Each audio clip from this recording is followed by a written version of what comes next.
ओंकारनिलयं देवं गजवक्त्रं चतुर्भुजं पिचण्डिलमहं वन्दे सर्वविघ्नोपशान्तये। वाक्कुण्डां नल्लमनमुण्डां मामलराळ्नोक्कुण्डां मेनिनुडङ्गाது பூக்கொண்டு துப்பார் திருமேனி தும்பிக்கையான் பாதம் தப்பாமல் ஷார்வார் தமக்கு श्रुतिस्मृतिपुराणानामालयं करुणालयं नमामि भगवत्पादशङ्करं लोकशङ्करम्। अपारकरुणासिन्धुं ज्ञानदं शान्तरूपिणं श्रीचन्द्रशेखरगुरुं प्रणमामि मुदान्वहम्। सदाशिवसमारम्भां शङ्कराचार्यमध्यमाम् अस्मदाचार्यपर्यन्तां वन्दे गुरुपरम्पराम्।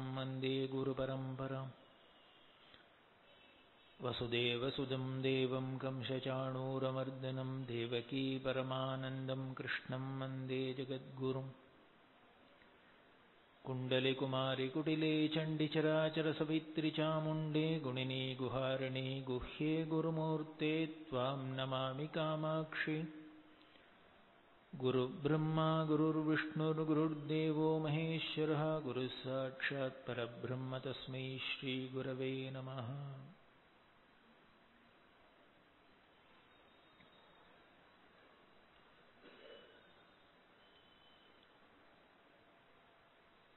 ஆயிரத்தி 894 வருஷம் மே மாதம் 20ஆம் தேதி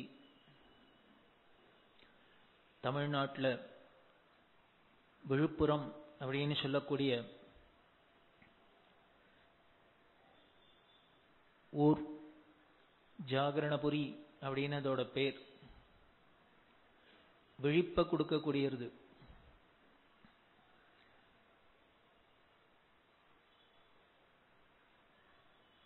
எதில் விழிப்பு? நீனும் அஜானம்ங்கிற இருள மூழ்கி செய்வதறியாது நாம தவிச்சுருக்கிற நாம் எல்லாமே இருள தான் இருக்கோம், தூங்கின்னு இருக்கோம். அப்படி இருக்கிறவர்கள்லாம் எழுப்புறது. கோயிலில் சுவாமிக்கு டோலோத்சவம் பண்றோம், பண்ணி திருப்பள்ளி எழுச்சி பாடுறதோட தாத்பரியம் என்ன? அவர் எங்க தூங்குறார்? அவருக்கு தூங்கணுங்கிற இல்லை, அவர் தானே ஆத்மஸ்வரூபமா எல்லாத்துக்குள்ளேயும் இருக்கார். அதனால நமக்குள்ள தூங்கின்னு இருக்கிறதுக்கு ஒரு விழிப்பு. அப்படி இந்த விழிப்பை கொடுக்கக்கூடியதுக்கு அவதாரம் பண்ண விழுப்புரத்தில். அப்படி பிறந்த அந்த குழந்தை சுவாமிநாதனை 1907ஆம் வருஷம் பிப்ரவரி மாதம் 13ஆம் தேதி 1907 பிப்ரவரி 13th தமிழ்நாட்டில் ஆற்காடுக்கு பக்கத்தில் கலவை அப்படிங்கிற கிராமம். இந்த கலவையில் 13 வயசு குழந்தை சுவாமிநாதனுக்கு சந்நியாசாசிரமம் கொடுக்கப்பட்டது. கொடுக்கப்பட்டு காஞ்சி காமகோடி பீடத்தோட 68வது பீடாதிபதிகளாக நியமனம் பண்ணினா.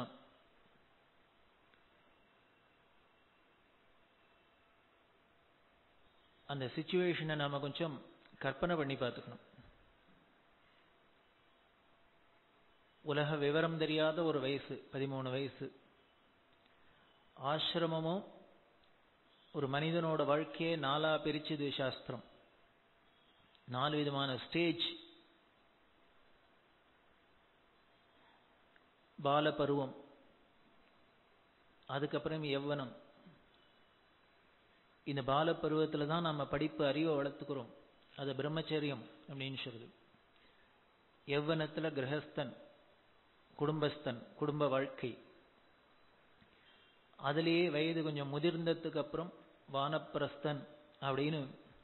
இந்த வானப்பிரஸ்தத்தோட லட்சியம் இத்தனை நாள் கல்யாணம், குழந்தைகள், குடும்பம், இதுலேயே உழண்டு இருக்கிற இந்த மனசு, இதுலேருந்து திடீர்னு டிட்டாச் பண்ணிக்கோ அப்படின்னா வராத டிட்டாச்மெண்ட் எப்படி வரும்? ஸ்ரீமத் பாகவதத்தில் பிரகலாதன் சொல்ற, மனுஷாளுக்கு திருப்பி திருப்பி காசு காசு காசு காசுலேயே தான் ஆசையா இருக்கு. அதுக்கு உதாரணம் வேற சொல்ற. திருடன் வீட்டை உடைச்சு திருடுறான், நன்னா தெரிய மாட்டின்றான், ஆளு க்ளோஸ்னு இருந்தா கூட ரிஸ்க் எடுத்துன்னு போய் திருடுறான். வியாபாரிக்கு நன்னா தெரியும் இது போச்சுன்னா அதோ கதி நஷ்டம் அப்படின்னு, இருந்தாலும் ரிஸ்க் எடுத்துக்கிறான். இப்படி திருடுறவாளா இருக்கட்டும் வியாபாரியா இருக்கட்டும், இவாளுக்கெல்லாம் தன்னோட உயிரை விட காசுதான் முக்கியமா இருக்கு. அப்போ உயிர் லட்சியம் இல்லை, காசுதான் லட்சியமா இருக்கு.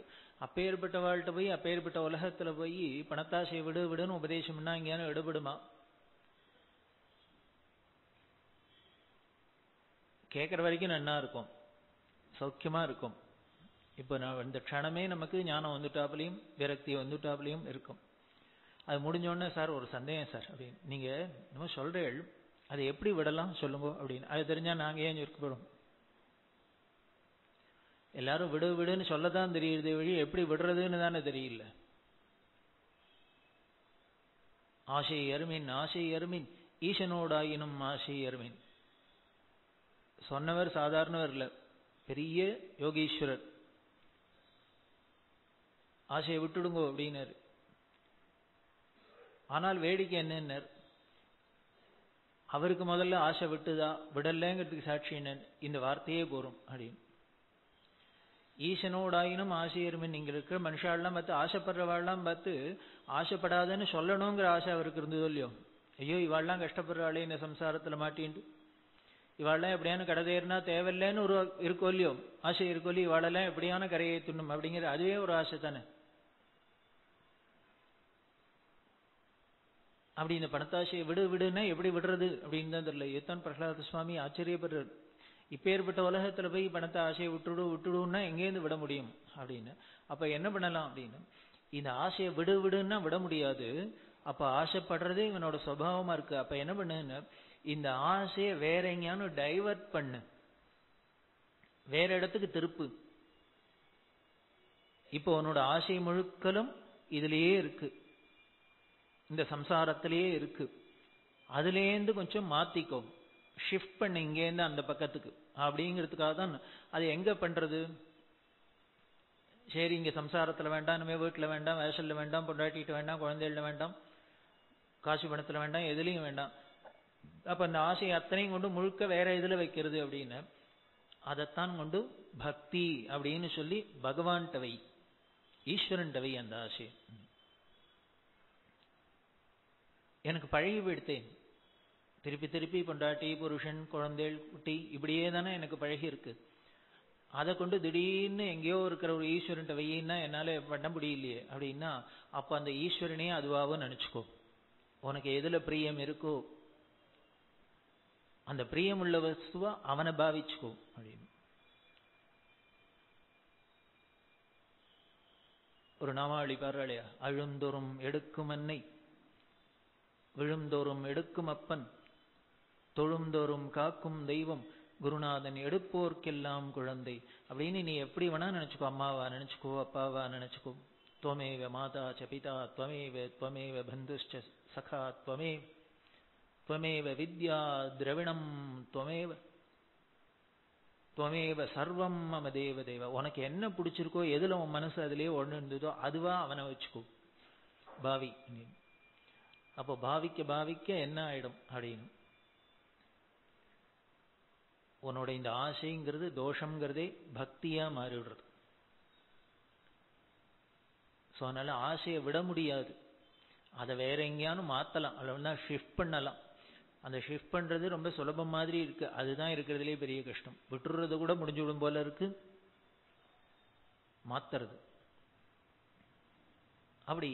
அந்த ஆசையை விடுறது அப்படின்னா அவ்வளவு ஒரு சிரமமா இருக்கு. அப்ப அதுக்கு தான் நமக்கு பக்தி அப்படிங்கிற ஒண்ணு சொல்றது. இதுதான் பிரகலாதன் சொல்ற. அதனால ஆசையை விடு விடுன்னா எங்கேருந்து விடுவா?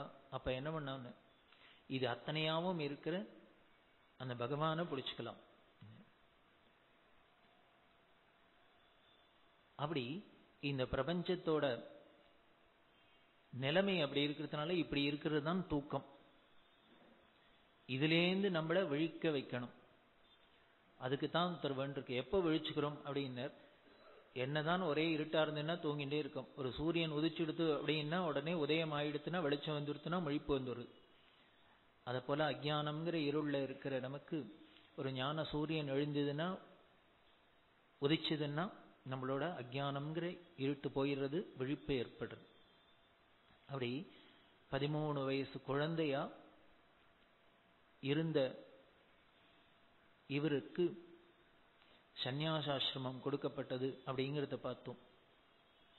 கொஞ்சம் கற்பனை பண்ணி பார்த்துங்கோ, ஒரு 13 வயசு குழந்தைக்கு உலக அனுபவம் என்ன இருக்கும், லோகத்தை பத்தி என்ன தெரியும். அப்படி இருக்கிற அதுக்கு மேல இந்த மனுஷ வாழ்க்கையில வானப்பிரஸ்தம் அப்படின்னு சொன்னோம். எதுக்காக அப்படின்னா எல்லாத்தையும் ஆசையை விடுறதுக்கு ஒரு ட்ரைனிங். அதனால இந்த எதெல்லாம் உழன்று இருந்தமோ அதுலேருந்து கொஞ்சம் விலகி இருக்கிறது. அதனால சாஸ்திரம் சொல்றது, அட்ரஸ் கொடுக்காத.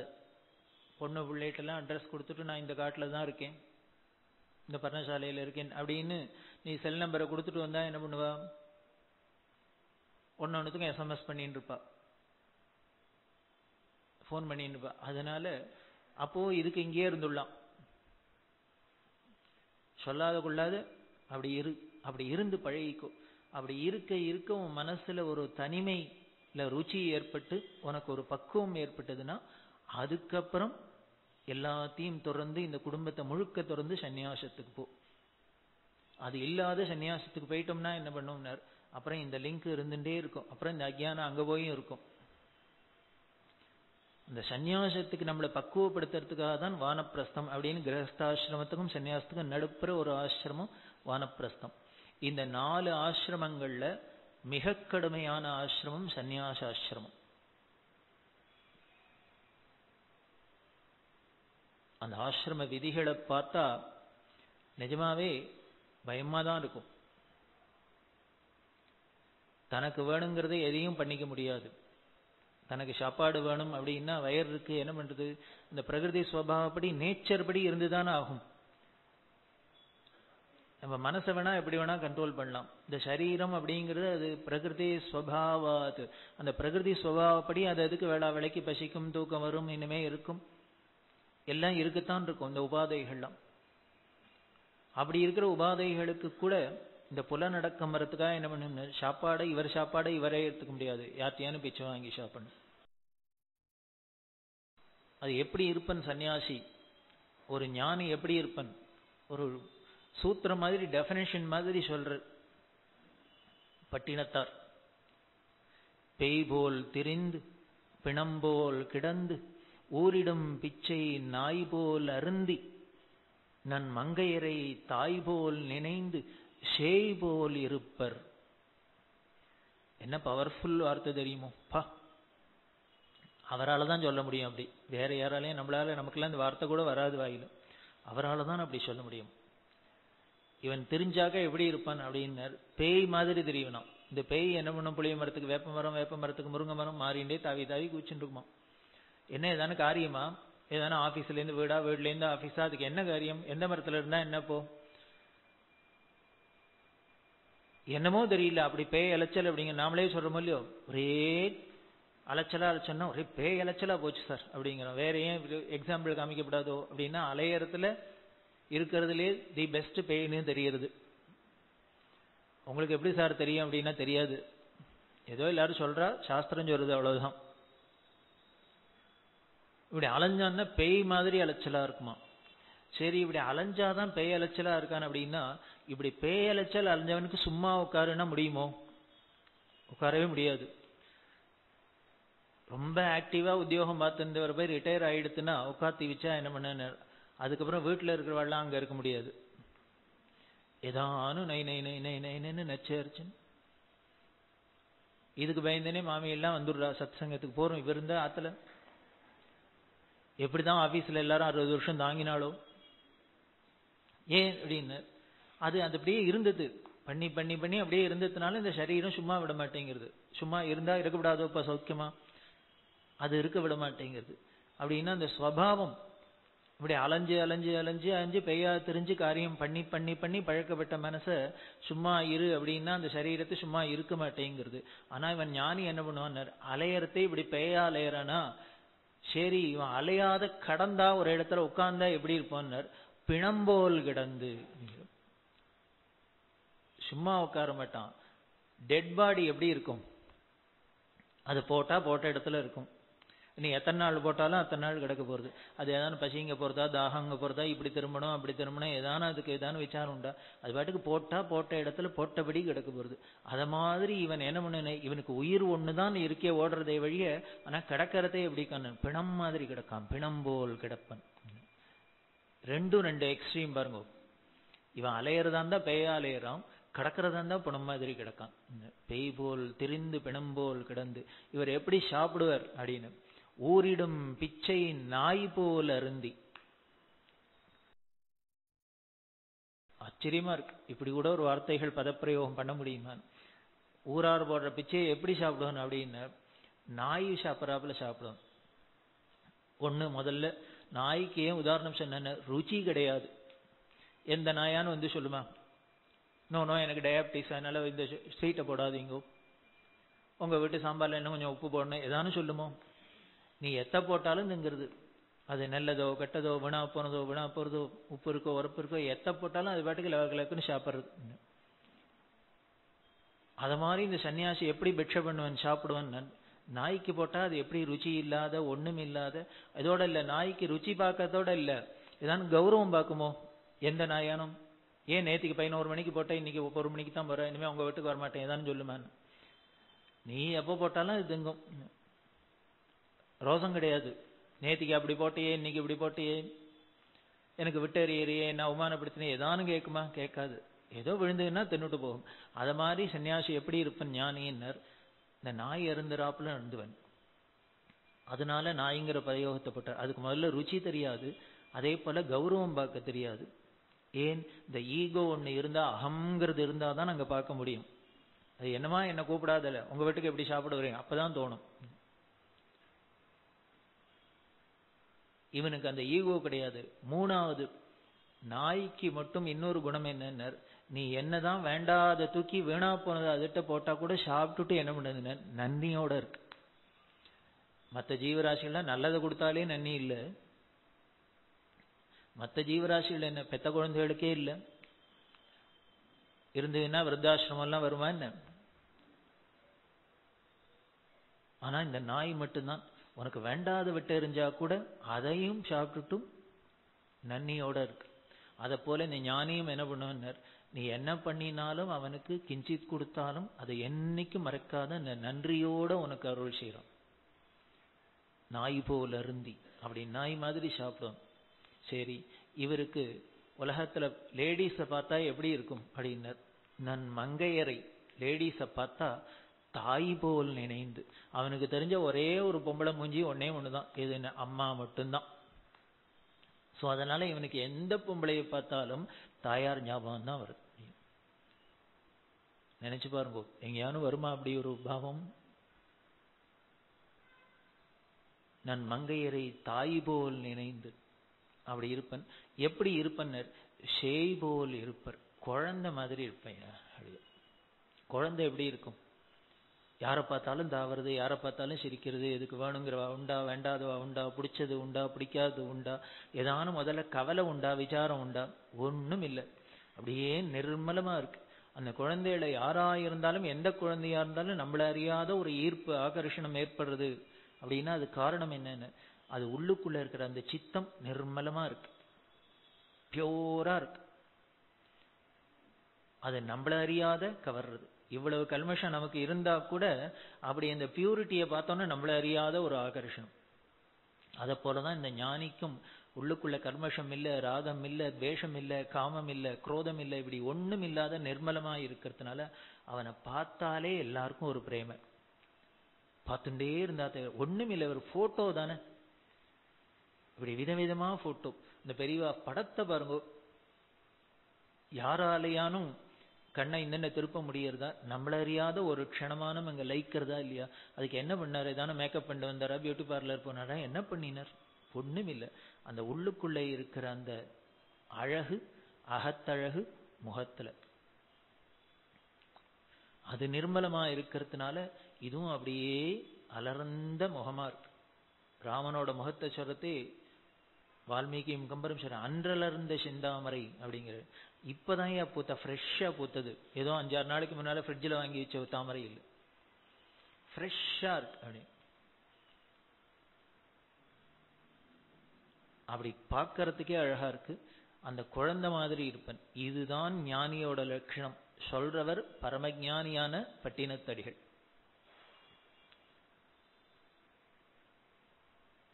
அப்படி ஒரு கடுமையான ஆசிரமம் சந்நியாசாசிரமங்கள். இந்த சந்நியாசாசிரமத்தை 13 வயசு குழந்தைக்கு கொடுக்கிறான். அதுக்கு மேல 3வது, பொதுவா சன்னியாசிகளுக்கு எந்த கடமையும் கிடையாது, எல்லாத்தையும் விடுறதுதான் சந்நியஸ்தம். அதுலயும் போய் எதையானு பிடிச்சிருந்தா அது சன்னியாசம் இல்லை, வேற என்னமோ. அங்க ஒண்ணும் கிடையாது. அவளுக்கு நேரம் கிடையாது, காலம் கிடையாது, அவளுக்கு எதையும் ஒரு நேதியுமே கிடையாது. இஷ்டம் இருந்தா குளிக்கலாம், இஷ்டம் இல்லைன்னா குளிக்க வேண்டாம், வேணும்னா சாப்பிடலாம், வேண்டாம்னா இருக்க வேண்டாம், ஒரு நேதியும் கிடையாது அவளுக்கு. அப்படி இருக்கிற ஒரு ஆசிரமம். ஆனால் அப்படி ஒரு ஆசிரமத்தையும் கொடுத்துட்டு, ஆனா பொறுப்பு என்ன அப்படின்னா ஒரு பீடாதிபதிங்கிற பொறுப்பு. இதுக்கு நேர் ஆப்போசிட் பீடாதிபத்தியம். அதுல இனிமே ஊர் கவலை முழுக்கலும் படணும். வேடிக்கை என்ன, இந்த சன்னியாசிக்கு ஒரு குடும்பம் தான் போச்சே வழிய இப்ப ஊர்ல இருக்கிற குடும்பம் முழுக்கலும் விசாரம் முழுக்கலும் வந்துடுத்து. யாரானு ஒருத்தர் ஒரு நாளைக்கு அவரை சும்மா விட்டுருக்காளோ? அவர் பாட்டுக்கு ஏதோ வேதாந்த விசாரம் பண்ணிட்டு சௌக்கியமா மரத்தடியில இருக்கட்டும். காட்டுல போனாலும் மேட்டுல போனாலும் எங்க போனாலும் தேடிண்டு காரை வச்சுனாலும் போய் பிள்ளைக்கு சீமந்தம் வரணும். அதுக்கு அவர் என்ன பண்ணுவார்? ஆபீஸ்ல ப்ரமோஷன் வரணும், அவர் என்ன பண்ணுவார்? கல்யாணமே ஆக மாட்டேங்கிறது, அவர் என்ன பண்ணுவார்? வீட்டுல ஒரே சண்டை, அவர் என்ன பண்ணுவார்? இப்படியே அவருக்கு வம்பு, ஊர் வம்பு. இதுக்கு வீட்டோடய இருந்தா ஒரு கவலையோட போயிருக்கும். இது ஊர்கவலை முழுக்கலும் அங்க வருது. இது இத்தனைக்கும் சரி, நான் சன்னியாசி என்கிட்ட வந்து சொல்லலாமா அப்படின்னு சொல்ல முடியுமா? நீர் வெறும் சன்னியாசியா இருந்தா உண்மை யாரு தேடின்னு வந்திருக்க போறா? சொல்ல போறது இல்ல. நீர் ஒரு பீடாதிபதினு ஒரு குருங்கிற ஸ்தானம், ஆச்சாரிய ஸ்தானம் வந்துருத்தே, அதனால இதுவும் பொறுப்பு வகிக்க வேண்டியது இருக்கு. சோ அதனால இந்த சன்னியாசத்துக்கும் பீடாதிபதிக்கும் நேர் டயகனலி ஆப்போசிட். ஆனா ரெண்டையும் பேலன்ஸ் பண்றதுங்கிறது எப்படி முடியும் அப்படின்னு, அதுதான் அவளோட சாமர்த்தியத்தை பொறுத்தது. ஸ்ருங்கேரியில ஆச்சாரியால் இருந்தார், சந்திரசேகர பாரதிங்கிற மகான். அவர் குடும்பமான மட்டும் இந்த உலக விவகாரங்கள்ல எதிலையும் பட்டுக்காத அந்தர்முகமாவே இருந்தவர் அப்படிங்கிறது தெரியும்.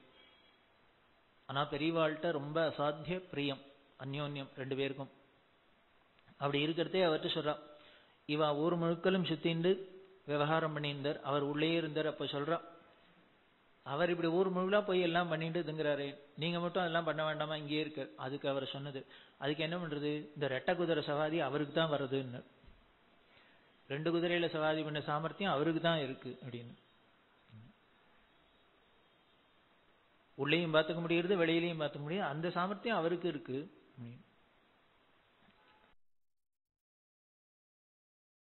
வேடிக்கை என்ன அப்படின்னு, இது ரொம்ப 2 கஷ்டமான விவகாரம். இந்த சன்னியாசியாவும் இருந்துட்டு ஒரு பிரம்மனிஷ்டராவும் இருந்துட்டு இந்த உலக விவகாரத்தையும் உழக்கால அளக்கிறது அப்படிங்கிறதுல வேடிக்கை என்னன்னு, இந்த உலக விவகாரத்துல உழக்கால இனிமே இவரை போல ஒத்துரும் அளந்தது கிடையாது, இனிமே பிரம்மனிஷ்டையில இவரை போல ஒத்துரும் இருந்தது இல்லை. அப்படி 2 எக்ஸ்ட்ரீம்லயும் இருந்து காமிச்சா முடியும் அப்படின்னு. கிருஷ்ணரோட அர்ச்சனையில சொல்றோம், ஷோடசஸ்ரீ சகசிரேஷாய நமஹ அப்படின்னு.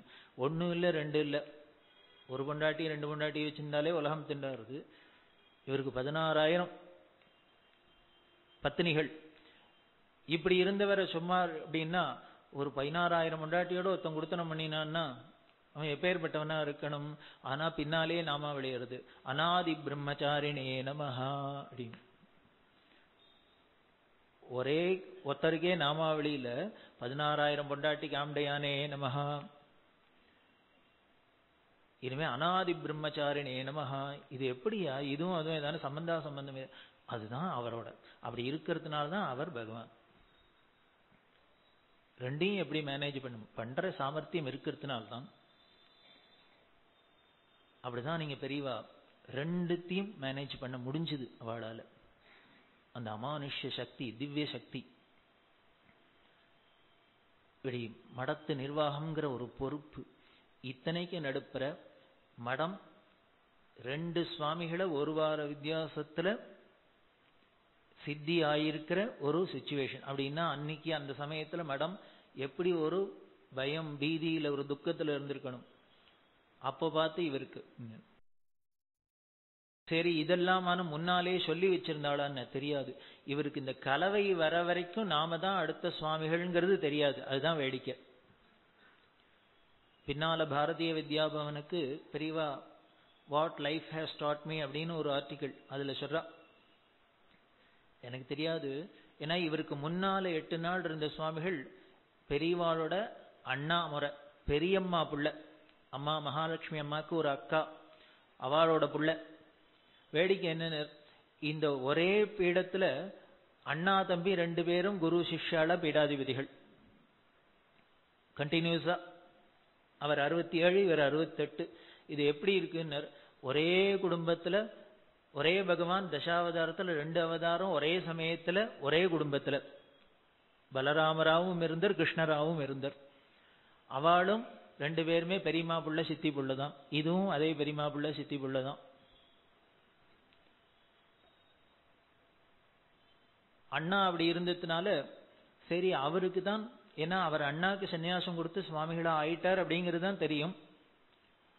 அதுக்கப்புறம் அவருக்கும் இந்த வைசூரி அவரும் சித்தியார ஸ்டேஜுக்கு வந்துட்டாருங்கிறது தெரியாது இவளுக்கு. அப்புறம் பின்னால பரணிதன்ட்ட சொல்ற, எங்க அம்மாக்கு என்ன அழிச்சுன்னு திண்டிவனத்திலேருந்து வந்தா, அப்பா ஊர்ல எல்லாம், அப்பா திருச்சிக்கு போயிருந்தார், அவசரமா இருக்கிறதுனால தந்தியை பார்த்துட்டு ஊர்ல இருக்கிறவெல்லாம் ஏற்பாடு பண்ணி அனுப்பிச்சா. அம்மாக்கு வீட்டை விட்டு போயே பழக்கம் கிடையாது. ஏன்னா 120 வருஷத்துக்கு முன்னால அந்த பழக்கம்லாம் இருக்குமா என்ன? இந்த காலமா இருந்தா கவலை இல்லை, அவர் கிடக்கிற அவருக்கு ஒன்றும் தெரியாது, ஹேண்ட்பேக் மாட்டின்னு கிளம்பிடுவா. அந்த காலத்துல ஒன்றும் தெரியாது தானே இருந்தா, எதை தெரிஞ்சுக்கணுமோ அதை மட்டும் தெரிஞ்சுட்டா. இப்ப என்ன எடுத்துன, எல்லாம் தெரிஞ்சினதுனால எது தெரிஞ்சுக்கணுமோ அது இல்லாத போயிடுத்து. அம்மாக்கு பழக்கம் கிடையாது. ஆனா குரு ஆக்ஞை வந்திருக்கா, தந்தி எமர்ஜென்சிங்கிறதுனால. அப்ப வந்த இடத்துல விஷயம் தெரிஞ்சது, நம்மளோட அக்கா புள்ள சுவாமிகள் ஆயிட்டார்னு. இதை நினைச்சுட்டு அழுதாளாம் அம்மா. காரணம் என்னன்னா, அக்காக்கு சின்ன வயசுல கணவன் போயிட்டார், விடோவா ஆயிட்டா. இருந்தது ஒரே புள்ள, அந்த புள்ளையும் இப்போ சுவாமிகளா ஆயிடுத்து, சன்னியாசி ஆயிடுத்துன்னா இந்த அக்காவோட கதி என்னாச்சுன்னு, புருஷனும் இல்லாத இருக்கிற ஒரு பிள்ளையும் இல்லைன்னா ஒரு ஸ்திரீ எப்படி இருக்க முடியும்? கதி இல்லாத போயிட்டாலே, அக்காவுக்கு இப்படி ஒரு கஷ்டம் வந்து கொடுத்தேன்னு அழுதுன்னா அம்மா. அக்காவுக்கு புள்ள போயிட்டானேன்னு, சன்னியாசியா போயிட்டானேன்னு. ஆனா பெரியவா சொல்றா, இப்படி நினைச்சுன்னு கலவை வரைக்கும் அழுதுன்னு வந்தா, அதுக்கப்புறம் தான் தெரிஞ்சது இவளுக்கும் புள்ள போயிடுத்தேன்னு திரும்பி அழுதுன்னு வரா. முதல்ல போறதே அக்காவை நினைச்சுன்னு அழுதா, திரும்பி தன்னை நினைச்சுன்னு அழுது வருமா? கொஞ்சம் யோசனை பண்ணி பாருங்க, எப்படி இருந்திருக்கும் அந்த தாயாரோட மனசு. இதெல்லாம் எப்படி நடந்தது? எதிர்ச்சியா நடந்தது. ஒத்தரும் பிளான் பண்ணல, எதிர்ச்சியா நடந்தது. இந்த எதிர்ச்சி அப்படிங்கிற பதத்துக்கே ரொம்ப அர்த்தபுஷ்டியானது. இங்கிலீஷ்ல சொல்றா, மேன் ப்ரப்போசஸ், காட் டிஸ்போசஸ். இவன் எல்லாத்தையும் ப்ரப்போஸ் பண்றான், அது என்ன பண்ண, எல்லாத்தையும் குறுக்கடிச்சுடுது, டிஸ்போஸ் பண்ணிடுது. அவ்வளவுதான். அது எதிர்ச்சியா நடக்கிற விஷயங்கள் எல்லாமே அந்த சமயத்துல வேணா நமக்கு ஷாக்கா இருக்கலாம், இல்ல எப்படியோ இருக்கலாம். அது கடைசியில பரமமங்கலமா இருக்கு. நம்ம பிளான் பண்ணினதை விட எவ்வளவு அழகா இருக்கணுமோ நடக்கிறது. பாகவதத்துல வருது, பிரகலாதன் சரித்திரத்துல அப்பா ஹிரண்யகசிபு என்ன பண்ணான், மந்திராச்சலத்துல போய் தபஸ் பண்ண போயிட்டான். இருக்கிற பவர் போராதுன்னு இன்னும் கொஞ்சம் கெயின் பண்ணிக்க, அப்பதானே இன்னும் எல்லாரையும் உதைக்கலாம். அதுக்கு இந்த சமயம் பார்த்து இந்திரன் என்ன பண்ணான்னு, அப்பா இப்பதான் சான்ஸ் அப்படின்னு மீதி இருக்கிற அசுராலாம் அடிச்சு விரட்டிட்டு இவா ஜெயிக்கலான்னு போனா, இந்த தலைவன் இல்லை அப்படின்னு ஹிரண்யகசிபு இல்லைன்னு மற்ற அசுராலாம் என்ன பண்ணா, இந்த தேவதைகளோட சிரமத்துக்கு பயந்துன்னு எல்லாம் விழுந்துருச்சுன்னு ஓடினா. ஓடுறவா என்ன பண்ணா, நம்ம உசுறு தப்பிச்சா போறோம். அதனால வீடு வாசல் காசு பணம் எதை பத்தியும் லட்சியம் இல்லை, எல்லாத்தையும் போட்டபடி ஓடிட்டா. அப்படி இருக்கிறதே தான் இந்திரன் என்ன பண்ணான், கயாதுவை பிடிச்சு இழுத்துன்னு போறான். இழுத்துன்னு போறதே என்ன பண்ணார் வியாசர் ஒரு பதம் போற, அவளை தலைமையில பிடிச்சு இழுத்துன்னு போறான். போற வழியில எதேச்சியா நாரதர் பார்த்தாராம். அங்க வந்தார் எதேச்சியா நாரதர், அந்த வழியா போறார், எதேச்சியா பார்த்தாராம். அந்த எதிர்ச்சிய பதம் பாருங்களேன்.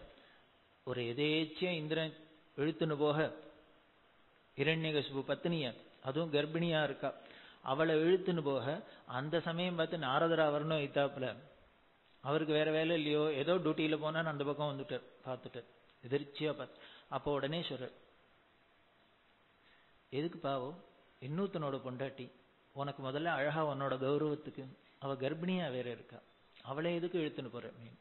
அவன் சொல்றான், இல்ல இவ கர்ப்பமா இருக்கா, ஒரு இரண்யகசிபையே தாங்க முடியல, அடுத்தது இவன் புள்ள அடுத்தது வந்துட்டான்னா, ஏதோ இரண்யகசிபு போனாலான்னு நிம்மதியா இருக்கலான்னா அவன் போறதுக்கு முன்னாலே இவனை உட்காந்து வச்சுட்டு போயிடுவான்.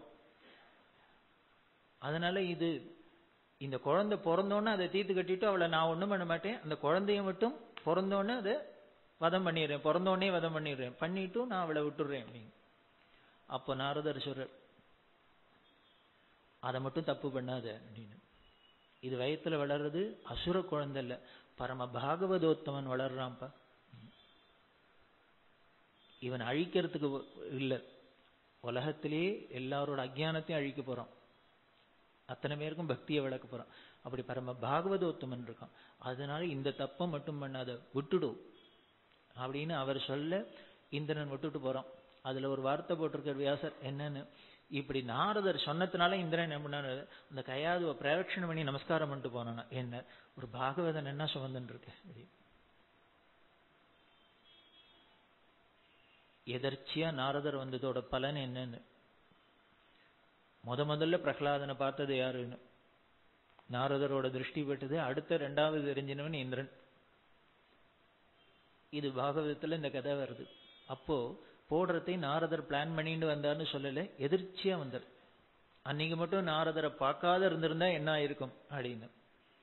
பிரகலாதன்னு ஒரு వ్యక్తిயே வந்திருக்காது. அதை போலதான் இங்கேயும் ஏதோ பெரியமா பிள்ளை சுவாமிகளா வந்திருக்காரு அப்படின்னு நினைச்சிட்டு போக, இங்க கடைசியில இவரே சுவாமிகளா ஆக முடியுமா எடுத்து. அப்படி ஒரு முன்ன பின்ன அனௌன்ஸ் பண்ணாத, அதுக்காக சொல்ல வந்தேன். முன்னாலே தெரிஞ்சிருந்தாலும் இன்னும் 2 வருஷம் கழிச்சு நம்ம தான் சுவாமிகளாக போறோம் அப்படின்னா, இப்பயே ஆசை தீர எல்லா ஹோட்டலுக்கும் போயிட்டு இட்டு பண்ணி எல்லாம் அதுக்கப்புறம் தான் ஒண்ணும் பண்ண முடியாது, அதுக்கப்புறம் தான் ஒண்ணும் பண்ண முடியாது. ஆசையெல்லாம் தீர்த்துக்கலாம். அதுவும் இல்லாத திடுதுப்புன்னு இந்தா பொடி காஷாயம் தண்டம் அப்படின்னா அப்படி. இப்படி வயசும் விவரம் தெரிஞ்ச வயசு இல்லை, ஆசிரமம் கடுமையான ஆசிரமம், பொறுப்பும் இனிமே பெரிய சுமையை சுமக்க வேண்டியது, உலகத்துல தர்மத்தை நிலைநாட்ட வேண்டிய பீடாதிபத்திய பொறுப்பு. 4வதா இது அத்தனைக்கு மேல எதிர்பார்க்காத திடீர்னு இந்த ஷாக்கு. 5வது எந்த இடத்துல போறாரோ அந்த இடம் கம்ஃபர்டபுளா இருக்குன்னு இல்லாத அங்கேயே ஒரு பெரிய பயங்கரமான சூழ்நிலை. இது இத்தனைக்கு நடுப்புற இவா 1907 பிப்ரவரி 13 ஏறி உட்கார்ந்துண்டா. அப்படி உட்கார்ந்துண்டதான வேடிக்கை என்னன்னர், என்னைக்கு உட்கார்ந்தார், அமாவாசைக்கு மறுநாள் பிரதமையில ஏறி உட்கார்ந்துட்டார். பிரதமையை பார்த்தாலே பயந்துன்னு ஓடுவோம் நம்ம. அதுவும் அமாவாசைக்கு மறுநாள் பிரதமைய எல்லாரும் என்ன பாட்டி மோகமா, அது என்னன்னு தெரியல, பாட்டி மோகம்னா என்ன பயப்படுமா தெரியல. அன்னைக்கு ஒரு நல்ல காரியம் பண்ண மாட்டா. உலகத்துக்கே பெரிய நல்ல காரியம் என்னைக்கு நடந்ததுன்னு அன்னைக்குதான். அருணகிரி கேட்கிறேன், ஓயா நாள் என் செய்யும், நாடி வந்த கோள் என் செய்யும், கொடும் கூற்றென் செய்யும் அப்படின்னு சேலஞ்சு பண்றாரு. என்ன பண்ணோம் அந்த நாள், என்ன பண்ணோம் நட்சத்திரம், என்ன பண்ணும் கொடும் கூற்று, என்ன பண்ணும். இன்னொரு இடத்துல சொல்ற, பட்டிக்கடாவில் ஏறும் அப்படிங்கிற எவனை பார்த்து, எருமாட்டு மேல போறவனே தைரியம் இருந்தா என் வீட்டு வாசல்ல வந்து நின்று பாரு அப்படிங்க. ஏன்னு சும்மா இல்ல, வேலும் மயிலும்னா எய்தாப்புல இருக்கு, உனக்கு தைரியம் இருக்கா அதுக்கு முன்னால வரத்துக்குங்கிறார். நம்மள மாதிரி அஜ்ஞானம் முடிச்சவாளுக்கு தான் நாளை பார்க்கணும், நட்சத்திரத்தை பார்க்கணும், பயப்படணும், இதுங்கணும், எல்லாம் பண்ணணும். யாரை பார்த்து எல்லாம் பயப்படுறதோ அவரே எதுக்கு பயப்படணும். இப்படி வந்தது பிரதமையில ஏறி உட்கார்ந்துட்டா. இப்படி எல்லா விதத்திலையும் பார்த்தா ஒரு சூழ்நிலை. அதுல ஏறி பெரியவா உட்கார்ந்துடுவா. தன்னோட குரு பரமகுரு 2 பேரும் சித்தியா இருந்ததுனால அவளுக்கு சாஸ்திரோக்தமா என்னென்ன காரியங்கள்லாம் பண்ணணுமோ இதை பண்ணி அந்த கலவையிலேயே அவளுக்கு அதிஷ்டானம் நிர்மாணம் பண்ணிவிட்டு கும்பகோணத்துக்கு போனா அப்படிங்கிறத பார்த்தோம். கும்பகோணத்துல போய் இவருக்கு 1907 மே மாசம் 9ஆம் தேதி, பிளவங்க வருஷம் சித்திர மாசம் 27ஆம் தேதி வியாழக்கிழமை குருவாரத்துல காஞ்சி காமகோடி பீட்டாதிபதிகளா பட்டாபிஷேகம் செய்யப்பட்டது அப்படிங்கிறத நேத்திக்கு பார்த்தோம். இந்த பட்டாபிஷேகத்துக்கு ஏன் கும்பகோணம் போனா? இது காஞ்சி காமகோடி பீடம் அப்படிங்கிறது தானே வாஸ்தவம் தான். 2500 வருஷமா அந்த ஆச்சாரியால் ஸ்தாபிதம் பண்ணின அந்த காமகோடி பீடம் காஞ்சிபுரத்திலேயே தான் இயங்கிட்டு வந்தது. ஆனால் 1740 வாக்குல ஹிஸ்டரி எல்லாருக்கும் தெரிஞ்சிருக்கும். நம்ம ஹிஸ்டரியில பார்த்தா கர்நாடக யுத்தம், கர்நாடிக் வார் அப்படிங்கிறது நடந்தது. இதுக்கு காரணம் நமது தேசத்தை முதல்ல போர்ச்சுகீஸ் வியாபாரம் பண்றதுக்காக இதை ஆக்கிரமிக்க பார்த்தா அது முடியல. அதுக்கப்புறம் ஆங்கிலேயர்கள் பிரெஞ்சுக்காரா வந்தா.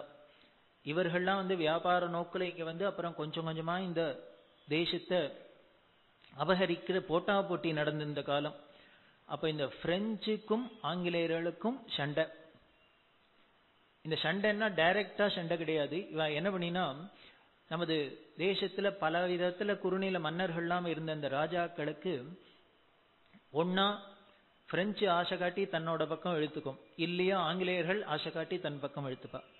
அப்படி இருக்கிறதே சென்னையை சார்ந்த பகுதிய ஆங்கிலேயரோட ஆதிக்கத்துல இருந்தது.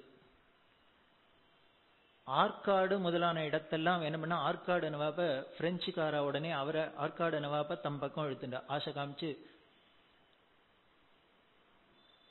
தன் பக்கம் இழுத்துண்டா.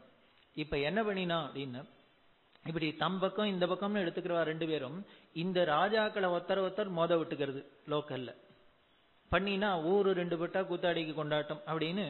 இதுக்கு பெரியவா சொல்றா, குரங்கு மத்தியஸ்தம் பண்ண கதையாம். குரங்கு மத்தியஸ்தம் பண்ணா என்ன பண்ணும் அப்படின்னார். 2 பேர் அப்பத்தை தூக்கின்னு வந்தது 2. இது எனக்கு தானது உனக்கு தானது. உடனே குரங்கிட்ட போனா ஜட்ஜுக்கு, உடனே திராசு கொண்டு வந்தது பார்த்தது. இல்ல நான் உங்க 2 பேருக்கும் ஈக்குவலா பங்கு போட்டுதனே அப்படின்னு என்ன பண்ணிது, வேணும்னே ஒரு பக்கத்தை ஜாஸ்தியா பிச்சது, ஒரு பக்கம் குறைச்சலா பிச்சு போட்டா இது ஜாஸ்தியா இருந்தது. உடனே அதை என்ன பண்ணிட்டு, ஓ இதை சரி பண்ணும் அப்படின்ட்டு அதுல கடிச்சு தின்னுது. இப்படியே பண்ணி கடைசியில 2 முழு அப்பத்தையும் அதுவே தின்னுடுத்து. இது 2 பிசாத வேடிக்கை பார்த்துன்னு உட்காந்தான். இந்த குரங்கு மத்தியஸ்தம் பண்ணாப்புலதான் இவ பண்ணாலும். இப்படி லோக்கலா இருக்கிறவாளை தன்னோட கட்சியில ஒருத்தருக்கு சேர்த்துண்டு இவாளுக்கு நல்லது பண்றாப்புல பண்ணி இவா கடைசியில அவா சுவாகா பண்ணினா அபகரிச்சா. அதுலயும் பிரெஞ்சையும் தோத்து போய் கடைசியில ஆங்கிலேயர்கள் தான் முழு வெற்றி அடைஞ்சா. கடைசியில அவ்வளவு கெட்டிக்காரா அதுல அவ. அப்படி நடந்த இந்த சண்டை நடந்த சமயம் இந்த 1740 ரொம்ப ரெஸ்ட்லெஸ்ஸா இருந்தது. இந்த பக்கம் ஆற்காடு, இந்த பக்கம் சென்னை, இதுக்கு நடுப்புற காஞ்சிபுரம் இருந்ததுனால அடிக்கடி தகராறு சண்டை இப்படி எல்லாம் இருந்தது. போராத்துக்கு மாலிகாபூர் இங்க ராமேஸ்வரம் வரைக்கும் படையெடுத்து நமது தேசத்துல எவ்வளவு ஹதாஹதம் பண்ணினார், எவ்வளவு கோவில் அடிச்சார், எவ்வளவு கொள்ள போச்சு அப்படிங்கறதெல்லாம் நமக்கு வரலாறு சொல்றது. இப்படி பல விதத்திலையும் ஒரு நிம்மதி இல்லாத சூழ்நிலையா இருந்தது. ஒரு ஆத்ம விசாரம் பண்றவா ஞானிகளா இருந்தா நான் பாட்டுக்கு வேளா வேலைக்கு ஏதோ பூஜையை பண்ணிட்டு ஆத்ம விசாரம் பண்ணிட்டு நிம்மதியா இருந்தா பரவாயில்ல. அதுக்கு இல்லாத சண்டை சச்சரவு எப்போ அடி தடி இப்படி எல்லாம் இருந்ததுனால அந்த காலத்துல இருந்த 61வது பீடாதிபதிகள் அவர் நாள்லயே இந்த காஞ்சிபுரத்துல இருக்க முடியாத ஒரு சூழ்நிலை. அதனால இவர் பாதுகாப்பு கருதி என்ன பண்ணார், சென்னைக்கு வந்தார். சென்னையில திருவத்தியூர் அப்படிங்கிறது பெரிய க்ஷேத்திரம், ஆதிபுரி அப்படின்னு பெரிய க்ஷேத்திரம் அது. அந்த திருவத்தியூர்ல இருந்தார். அவர் எப்போ இந்த காஞ்சிபுரம் இந்த அமைதி நிலவும் அப்புறம் போகலாம் அப்படின்னு பார்த்தா கடைசியில அமைதி நிலவே இல்லை. அங்கேயே அவர் சித்தி ஆயிட்டார். அதனால இன்னைக்கும் அந்த திருவத்தியூர்ல அவரோட அதிஷ்டானம் இருக்கு, மடம் அங்க இருக்கு. அதுக்கப்புறம் அந்த 62வது பெரியவர் அவர் காலத்திலேயான இந்த இடம் அமைதி வருமாக்கு இங்க வரலாம் அப்படின்னா அப்பவும் அமைதி திரும்பல.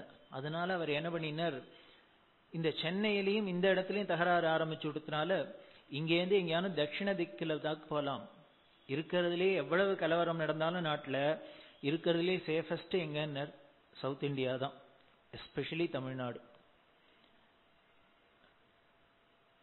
அவர் என்ன பண்ண, இன்னும் எக்ஸ்ட்ரீம் சவுத்துக்கு போகலாம் அப்படின்னு இந்த மடத்துல எல்லாத்தையும் பரிவாரங்களை கட்டின்னு போனார். போறதே என்ன பண்ணார், இந்த அந்நியர்கள் படையெடுப்புல என்ன ஆச்சு, அவளுக்கு உருவ வழிபாடை ஒத்துக்காத்தினாலேயே இந்த உருவ வழிபாடை முக்கியமா உள்ள இந்த இந்து மதத்துல கோவில் அடிக்கிறது, இல்ல கோவிலை இடிக்க முடியல அப்படின்னா அதுல இருக்கிறதெல்லாம் கொள்ளையடிக்கிறது, அதுவும் முடியலன்னா என்ன பண்றது, இந்த வழிபாடே இல்லாத பண்ணுங்கிறதுனால இந்த பூஜை பண்ணி நிற்கிற விக்கிரகத்தெல்லாம் பின்னப்படுத்திடுறது. கர்நாடகாவில் போனேன்னா பல இடங்கள்ல, கதக் அப்படின்னு ஒரு இடம், அங்க போனேன்னா அபூர்வமான கோவில், ஹொய்சாலா கட்டின இந்த ஸ்டைல்ல இருக்கும்.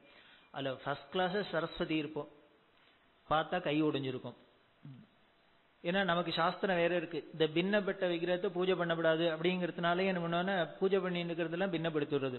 இப்படி எல்லாம் பண்ணியிருந்ததுனால அந்த ஆச்சாரியர்கள் என்ன பண்ணா, காஞ்சிபுரத்துல காமாட்சி கோவில்ல இருக்கிற உற்சவ விக்கிரகம் சொக்க தங்கத்தினால பண்ணினது.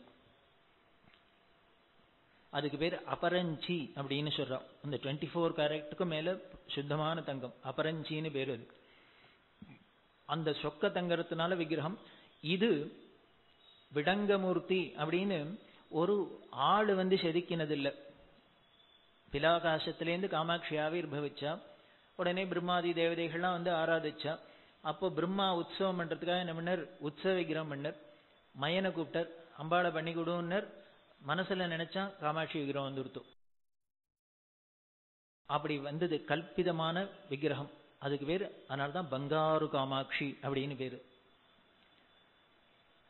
அந்த சொக்க தங்க விக்கிரகத்துக்கு ஏதானும் நிச்சயமா இப்படி இல்ல, வெறும் கல் விக்கிரகத்தையே அடைக்கிறவா தொடச்சுன்னு போறவா தங்க விக்கிரகத்தை விட்டு வச்சுருவாளா, இது பேட போறதேன்னு இந்த ஆச்சாரியர் கவலைப்பட்டார்.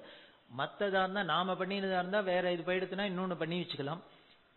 இது தேவதைகள் சிருஷ்டி பண்ணினதுனால, இந்த திவ்ய விக்கிரகமா இருக்கிறதுனால இதுக்கு ஒரு ஹானி வந்துடக்கூடாதுங்கிறதுனால அதையும் தூக்கிண்டு என்ன பண்ணா, அந்த பூஜை பண்றவாளை விட்டு அவளை முன்னால எடுத்துன்னு போக சொல்லி இவா பின்னால போறா. நீங்க ஹிஸ்டரியை பார்த்தீங்கன்னா ரொம்ப கண்ணுல தண்ணி வரும். இந்த பங்காரு காமாட்சி காஞ்சிபுரத்திலேருந்து இப்ப தஞ்சாவூர்ல இருக்கா. போற வழியில பல இடங்கள்ல இருந்து எடுத்துன்னு போ. ஏன்னா எந்த இடத்துல இருக்கிறதுன்னு அவளுக்கு புரியல. இங்க போய் கொஞ்ச நாளைக்கு இருக்கிறது, அப்புறம் இந்த இடம் சரியில்லை, அடுத்த இடம், இப்படி போய் தான் அப்படி பூஜை பண்ணி இந்த குடும்பம் தான் சங்கீத மும்மூர்த்திகள்ல ஒருத்தரான சியாமா சஷ்யல் குடும்பம். அவ ஃபேமிலி தான் அதை எடுத்துன்னு போறா. ஆச்சாரியர்கள் என்ன பண்ணா, யந்திர பிரதிஷ்டை பண்ணி இவா பூஜை பண்ணணுங்கிறதுக்காகவே நர்மத நதிக்கரையிலேருந்து சில வேத வித்துக்கள்லாம் அழிச்சுன்னு வந்தா. அப்படி வந்த குடும்பம் தான் சியாமா சஷ்யல். அதனாலதான் வடமா அப்படின்னு சொல்லுவா, இந்த வேத நர்மதா தீரத்திலேருந்து வந்ததுனால.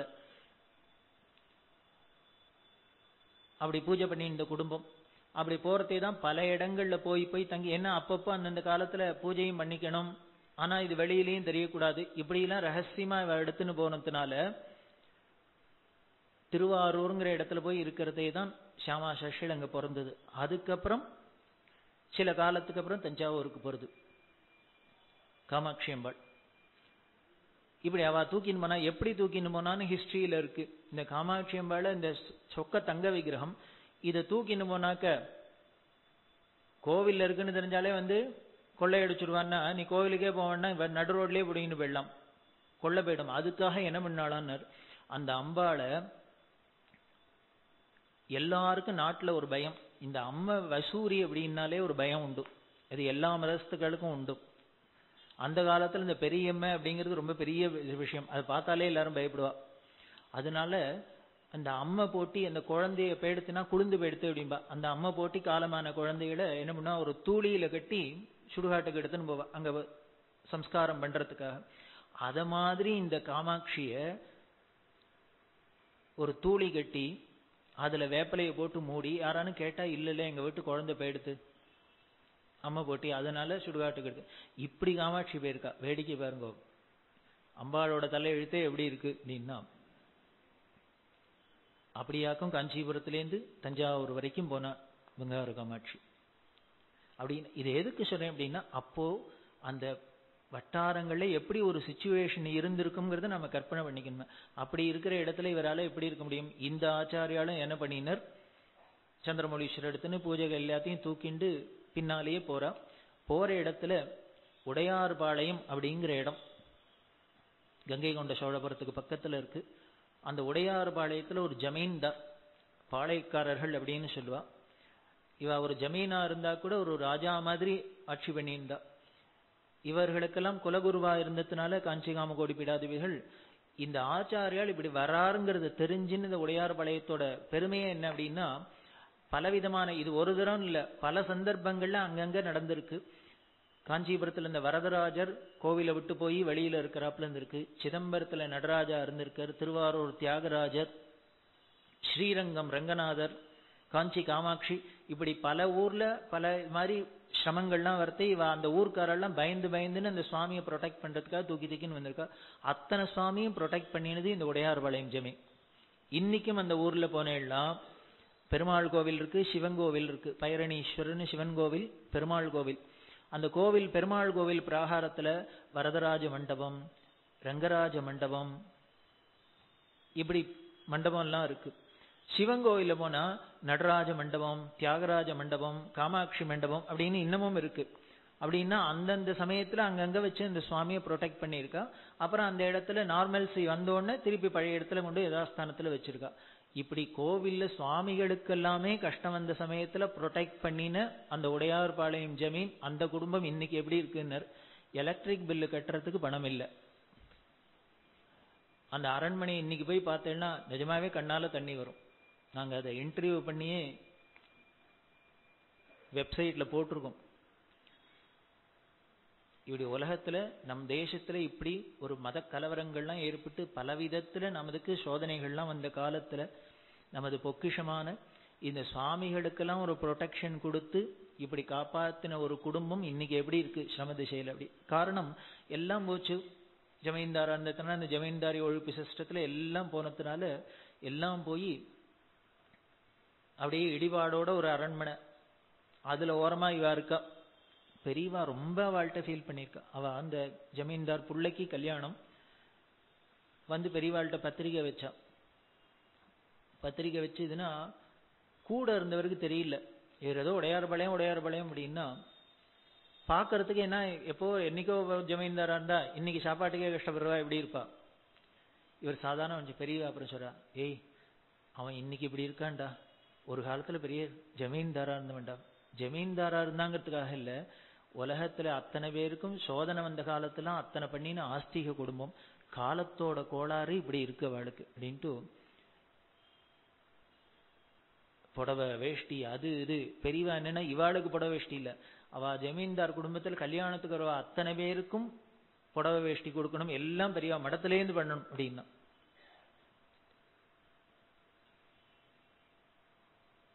அப்படி இந்த உடையார்பாளையம் ஜமீன்தார் இந்த ஆச்சாரியர் வர்றாருங்கிறத தெரிஞ்சுண்டு இவாளை கொண்டு போய் அங்க வச்சுருக்க அந்த உடையார்பாளையத்திலே கொஞ்ச நாளைக்கு அந்த ஆச்சாரியர் 62வது பிரிவா இருந்தா.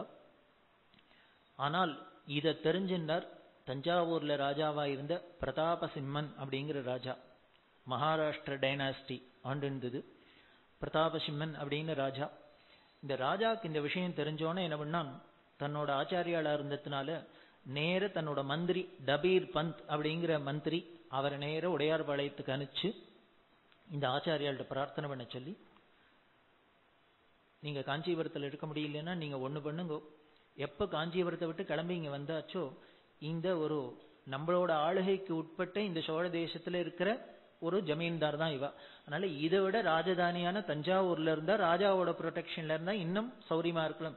அதனால நீங்க அங்க வந்துடணும் அப்படின்னு ராஜா விண்ணப்பிக்க, இந்த ராஜாவோட விருப்பத்துக்கு இணங்கி இந்த ஆச்சாரியர்கள் நேர தஞ்சாவூருக்கு போனா. தஞ்சாவூருக்கு போயிருக்கிறதே பக்கத்திலே. அதனால்தான் இன்னைக்கும் அந்த அரண்மனைக்கு பின்னாலேயே மடத்துல கொடுத்து இடம்லாம் கொடுத்து ஆச்சாரியாளுக்கு ராஜா காவந்து பண்றதே. அந்த 62வது பிரிவாளுக்கு ஒரு குறை என்னன்னா, பகவத் பாதாள் மோட்சபுரியான காஞ்சிபுரத்துல இந்த காமகோடி பீடத்தை ஸ்தாபிதம் பண்ண. முன்னமே சொன்னேன், 7 மோட்சபுரியில 6 வடக்க இருக்கு, 1 மட்டும் தெற்க இருக்கு. அதே மாதிரி 7 மோட்ச நிதியில 6 வடக்க இருக்கு, ஒரே ஒரு காவேரி மட்டும் இங்க இருக்கு. சோ மோட்சபுரியான காஞ்சிபுரத்தை விட்டு வர முடியுமா? விதி இப்படி வந்துட்டோம். அதனால காஞ்சிபுரத்தை விட்டாலும் மோட்ச நதிக்கரையான காவேரி கரையில இருக்கணும் அப்படின்னு ஆசைப்பட ராஜாட்ட விருப்பம் தெரிவிக்க ராஜா சொன்னார், உங்க விருப்பம் என்னவோ அதான். நீங்க அங்க உடையார்பாளையத்தை விட இங்க இருந்தா சௌரியமா இருக்கும்னு தான் இங்க அழிச்சுன்னு வந்தேன் வழிய. அதனால உங்க விருப்பத்துக்கு மாறா எதுவும் பண்ண முடியாது. இந்த சோழ தேசத்துல காவேரி பாயிருது. இந்த தஞ்சாவூர் சீமையில எந்த இடத்துல காவேரி கரையில பல க்ஷேத்திரங்கள் இருக்கு. உங்களுக்கு எது பிரியம்னு சொல்லுங்க, அந்த இடத்துல நான் சௌரியம் பண்ணித்தரேன். நீங்க உங்க விருப்பப்படி இருக்கலாம்னு சொல்ல அந்த ஆச்சாரியால் செலக்ட் பண்ணினது கும்பகோணம் க்ஷேத்திரம். பெரியவா கேக்குறா, தஞ்சாவூர்லேருந்து இந்த கும்பகோணத்துக்கு வரத்துக்கு முன்னாலே பெரிய க்ஷேத்திரம் பூ கைலாசம்ங்கிற திருவையாறு இருக்கு. தஞ்சாவூர்ல இருந்து கிட்டக்க திருவையாறு தான். அதுல இருக்கப்படாதோ? அது எப்பேற்பட்ட க்ஷேத்திரம்னா பூ கைலாசம்னு பேரு. அப்பர் சுவாமிகளுக்கு கைலாச காட்சி கொடுத்த இடம்.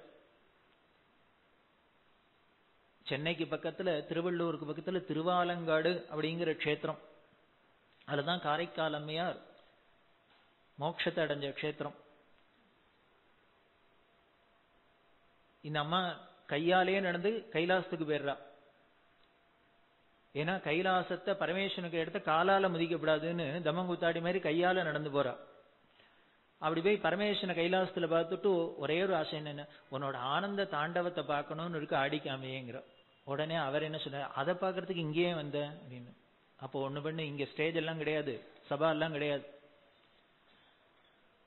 நேரு திருவாலங்காடுங்கிற ஆலங்காட்டுக்கு போ, அங்க நான் ஆடி காமிக்கிறேன், அங்க பாருங்க. அதுக்கப்புறம் ஆலங்காட்டுக்கு இந்த அம்மா திரும்பி வந்து இவர் தரிசனம் கொடுத்து, அதனாலதான் ரத்தன சபாபதி அப்படின்னு பஞ்சசபையில ஒண்ணு ரத்தன சபை. அங்க ஆனந்த தாண்டவம் ஆடி காமிக்க. அப்ப சொல்றா, நீ இப்படி ஆடிண்டே இருக்கணும், அது ஆடின்னு இருக்கிறத நான் பாக்குறதோட பாடின்னு இருக்கணும், என் தாளத்துக்கு நீ ஆடணும். நீ அண்டச்சராச்சரத்தையும் ஆட்டி வைக்கிறியோ இல்லையோ, ஒன்ன நான் ஆட்டி வைப்பேன். ஜெகதோத்தாரண அடிசிதழு யசோதே, இவன் அண்டச்சராச்சரத்தையும் ஆட்டி வைக்கிறான், அவனை ஒரு இடச்சி ஆட்டி வைக்கிறாய் ஏன் அப்படின்னு. ஜெகதோத்தாரணம் மகனந்து தெளியுது. அண்டச்சராச்சரத்தையும் ஆட்டி வைக்கிறது தான் புள்ளன்னு தெரியாதனால ஆட்டி வைக்கிறா. தெரிஞ்சதுன்னா என்ன பண்ணுவோம், கன்னதல போட்டுன்னு தீவாரதனை காமிப்பா, அவ்வளவுதான். அஜ்ஞானமே ஒரு வரமா இருக்கு பாருங்க. என்ன ஓவரா எடுத்துனா தான் பயம். அதை போல இங்க அம்மா சொல்ல, காரைக்கால் அம்மையா நான் பாடிண்டே இருக்க, நீ ஆடிண்டே இருக்கணும். அப்படி இருந்து மோட்சத்தை அடைஞ்ச இடம் இந்த திருவாலங்காடு. இதை பார்க்கறதுக்கு அப்பர் சுவாமிகள் வரத்தே இந்த அம்மா கைலாசத்துக்கு போயிட்டு வந்தாளேன்னு தெரிஞ்சோடனே சுவாமிகிட்ட கேட்கிற, அப்பேற்பட்ட கைலாசம் நான் பார்க்கப்படாதா, எனக்கு கொடுக்க மாட்டியா காட்சி அப்படின்னு கேட்கறத. உடனே சுவாமி சொல்ற, அவ்வளவுதானே உனக்கு, உனக்கும் கொடுத்துட்டா போச்சு, என்ன போ அப்படின்னு. எப்படி கிடைக்கும், நீ என்னால இப்ப கைலாசம்லாம் வர முடியாது, ஒண்ணு வேண்டாம், அந்த குளம் இருக்கோ இல்லையோ, குளத்துல முழுகு அப்படிங்கிற. முழுகினா ஏந்திருக்கிறதே கைலாசத்துல ஏந்திருப்போ அப்படின்னு வரம் கொடுத்துரு. அப்பர் சுவாமியில திருவாலங்காட்டு குளத்துல முழுகிறார். ஏந்துன்னு பார்த்தா இங்க பார்த்தாப்புல இருக்கு தெரிஞ்ச ஊர், என்னன்னா திருவையாறு குளம். என்ன திருவையாறா இருக்கு, என்ன கைலாசத்துல ஏந்திருப்பேன்னா திருவையா சுவாமி பரமேஸ்வரன் கேட்கிற, பின்ன கைலாசம் வேற எங்க இருக்குன்னு நினைச்சுன்னு, இதுக்கு விட என்ன வேற கைலாசம். அப்பதான் என்ன பண்றார், மாதர் பிறை கண்ணியானை மலையான் மகளோடும் பாடி போதோடு நீர் சுமந்தேத்தி புகுவார் அவர் பின் புகுவேன் யாது சுவடு படாமல் ஐயார் அடைகின்ற போது. அதாவது இதுலயே எப்படி ரெஃபரன்ஸ் இருக்கு, இதெல்லாம் பெரியவாளோட ரிசர்ச். திருவாலங்காட்டுல குளத்துல மூழ்கினவர் ஏந்திருக்கிறதே திருவையாத்துல ஏந்தினார்னா இதுக்கு ஏதாவது ஸ்ட்ரெயின் பண்ணாரா, ஏதாவது ரிசர்வேஷன் பண்ணாரா, ஸ்டேஷனுக்கு போனாரா, ஒண்ணும் இல்லை. இப்படி மூழ்கினவர் தலையை தூக்கினால் திருவையாத்துல. அதனால ஒரு கஷ்டமும் எந்தத்தினால திருவையாறு வந்ததுனால யாதும் சுவடுபடாமல் ஐயார் அடைகின்ற போது, ஒரு ஸ்ட்ரெயினும் இல்லாத திருவையாறு அடைகின்ற போது என்னத்தை பார்த்தேன், காதல் மடப்பிடியோடும் களிறு வருவன கண்டேன் அப்படின்னு. அப்படி ஆண் யானையும் பெண்ணானையும் ஜம்முன்னு தும்பிக்கைய ஒன்னோட ஒண்ணு கையை கோத்துன்னு நடந்து வருது. இதை பார்த்தா எப்படி இருக்குன்னு, கைலாசத்துல பார்வதியும் பரமேஸ்வரனும் எப்படி ஆலிங்கனம் பண்ணி உட்காந்துக்காளோ அப்படி இருக்கு. களிறு வருவன கண்டேன் கண்டேன் அவர் திருப்பாதம் கண்டறியாதன கண்டேன். ஒத்துராலையும் பார்க்க முடியாத பாதம்பா, அதை பார்த்தேன்பா. அப்பர் சுவாமிகள் தேவாரத்துல பொழியர்.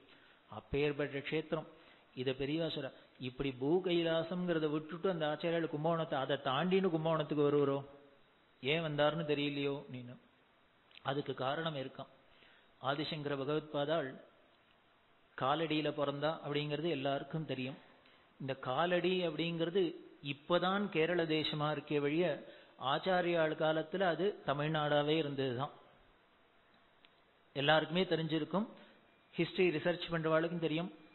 இந்த கேரளம் அப்படிங்கிறது பரசுராம கஷேத்திரம்னு பரசுராமரால உருவாக்கப்பட்டது. அப்பவும் கூட அது தமிழ்நாட்டுல ஒரு பகுதியாவே இருந்தது. நமக்கு தேவாரங்கள்லாம் பார்த்தா சேர நாடோட சொல்லியிருக்கு. திரு அஞ்சைக்களம் அப்படிங்கிறதுலாம் இன்னைக்கு கேரளால இருக்க வழியே சுந்தரமூர்த்தி சுவாமிகள் அங்கதான் போன, சேரமான் பெருமாள் நாயனார் அங்கதான் ஆட்சி பண்ணார் அப்படிங்கிறதெல்லாம் தெரியுது. இந்த தேவார காலம் வரைக்குமே அது தமிழ்நாடா இருந்திருக்குன்னு தெரியுது. தமிழ்நாட்டோட ஒரு பகுதியாக தான் இருந்திருக்கு. அப்படி பரசுராம கஷேத்திரமா அது கிரியேட் பண்ணார். பரசுராமர் என்ன பண்ணார், இந்த க்ஷத்திரியர்களே இருக்கக்கூடாது அப்படிங்கிற சபதத்துல எல்லாரையும், அதாவது தம்மணினா அவளோட ராஜ்யம்லாம் இவருக்கு வந்துருமோ இல்லையோ, ராஜாவை ஜெயிச்சா அந்த ராஜ்யம் இவர்கிட்ட தானே. இப்படி எல்லா இடத்துலயும் பண்ணியிருந்தா தேவதைகள்லாம் பார்த்தா இது என்ன ஒரு அளவே இல்லாத இருக்கு, இவர் ஏதான ஒரு கண்ட்ரோல் பண்ணி இதுக்கு ஒரு ஃபுல் ஸ்டாப் வச்சா தேவையில்லை, என்ன பண்ணலான்னு பார்த்தா கஷ்யபருங்கிற ரிஷியை ஏவிட்டா. போய் நீங்க ஒண்ணு பண்ணுங்க, இவர் எல்லா ராஜ்யத்தையும் வேற வச்சுருக்காரு, இவரை இனிமே ஹதம் பண்றது இல்லை அப்படிங்கிறத ராமாவதாரம் பண்ணி அவர்கிட்ட கர்வபங்கம் பண்ணி அதை நிறுத்தியாச்சு. இவர் இனிமே ஃபர்தரா கொல்றது இல்லைன்னு வந்தாச்சு. ஆனால் இந்த ராஜ்யம்லாம் இருக்கு, இதை பழையபடி எல்லா ராஜாக்கள்கிட்டையும் கொடுத்து எல்லாருக்கும் சௌக்கியமா ஆட்சி பண்ணும், ஜனங்களை பரிபாலனை பண்ணும். அதுக்காக என்ன பண்ண, காஷ்யபர்கிட்ட கூட்டினோம். நீ காஷ்யபர்கிட்ட பூதானம் வாங்கிக்கோ அவர்கிட்டேருந்து எல்லாத்தையும். இவர் போய் கேட்டார், நீ ஜெயிச்ச ராஜ்யத்தெல்லாம் எனக்கு பூதானம் பண்ணினார். ஒரு பெரிய சப்தரிஷியில ஒருத்தர் வந்து கேட்கறதே பரசுராமர் சந்தோஷமா பண்ணார். ரொம்ப சந்தோஷம், எடுத்துங்கோன்னு. இதை வாங்கிட்டோன்னு கஷ்யபர் என்ன சொன்னார், இப்போ எல்லாத்தையும் எங்கிட்ட கொடுத்துட்டு இனிமே உனக்கு இங்க இடம் இல்லை, வெளியில போன்னு. ஒரு தானம் கொடுத்த இடத்துல அதையே யூஸ் பண்ணக்கூடாது, கோதானம் பண்றேன்னு பண்ணிவிட்டு தினம் காப்பி கேவாத்துல போய் நிற்க கூடாது. நம்ம மாடு நன்னா இருக்கா, மகாதோஷம். நாம ஒருத்தருக்கு தானம் பண்ணிவிட்டு அதை திருப்பி நாம அதுல இருந்து பலனை அனுபவிச்சோம் அப்படின்னா அதை விட தோஷம் கிடையாது. அதனால இவர் கஷ்யபர் சொன்ன, நீ இப்ப எல்லாத்தையும் பூதானம் பண்ணிவிட்ட, இது இனிமே நீங்க இருக்கப்படுறதுக்கு லாயக்கில்ல, இருக்க முடியாது, நீ எங்கேயான்னு போனா. இப்ப பரசுராமர் பார்த்தா, அடாடா இது ஒரு தெரியாது போயிடுத்து, தெரிஞ்சுன்னா ஒரு கிரவுண்டையான வச்சுன்னு மீதியை கொடுத்துருக்கலாம், இப்ப என்ன பண்றது தெரியல. அதனால மேற்கு தொடர்ச்சி சஹ்யாத்திரியில மேல மேல ஏறிண்டார். எய்தாப்புல இருக்கிற சமுத்திரத்தை பார்த்தார்.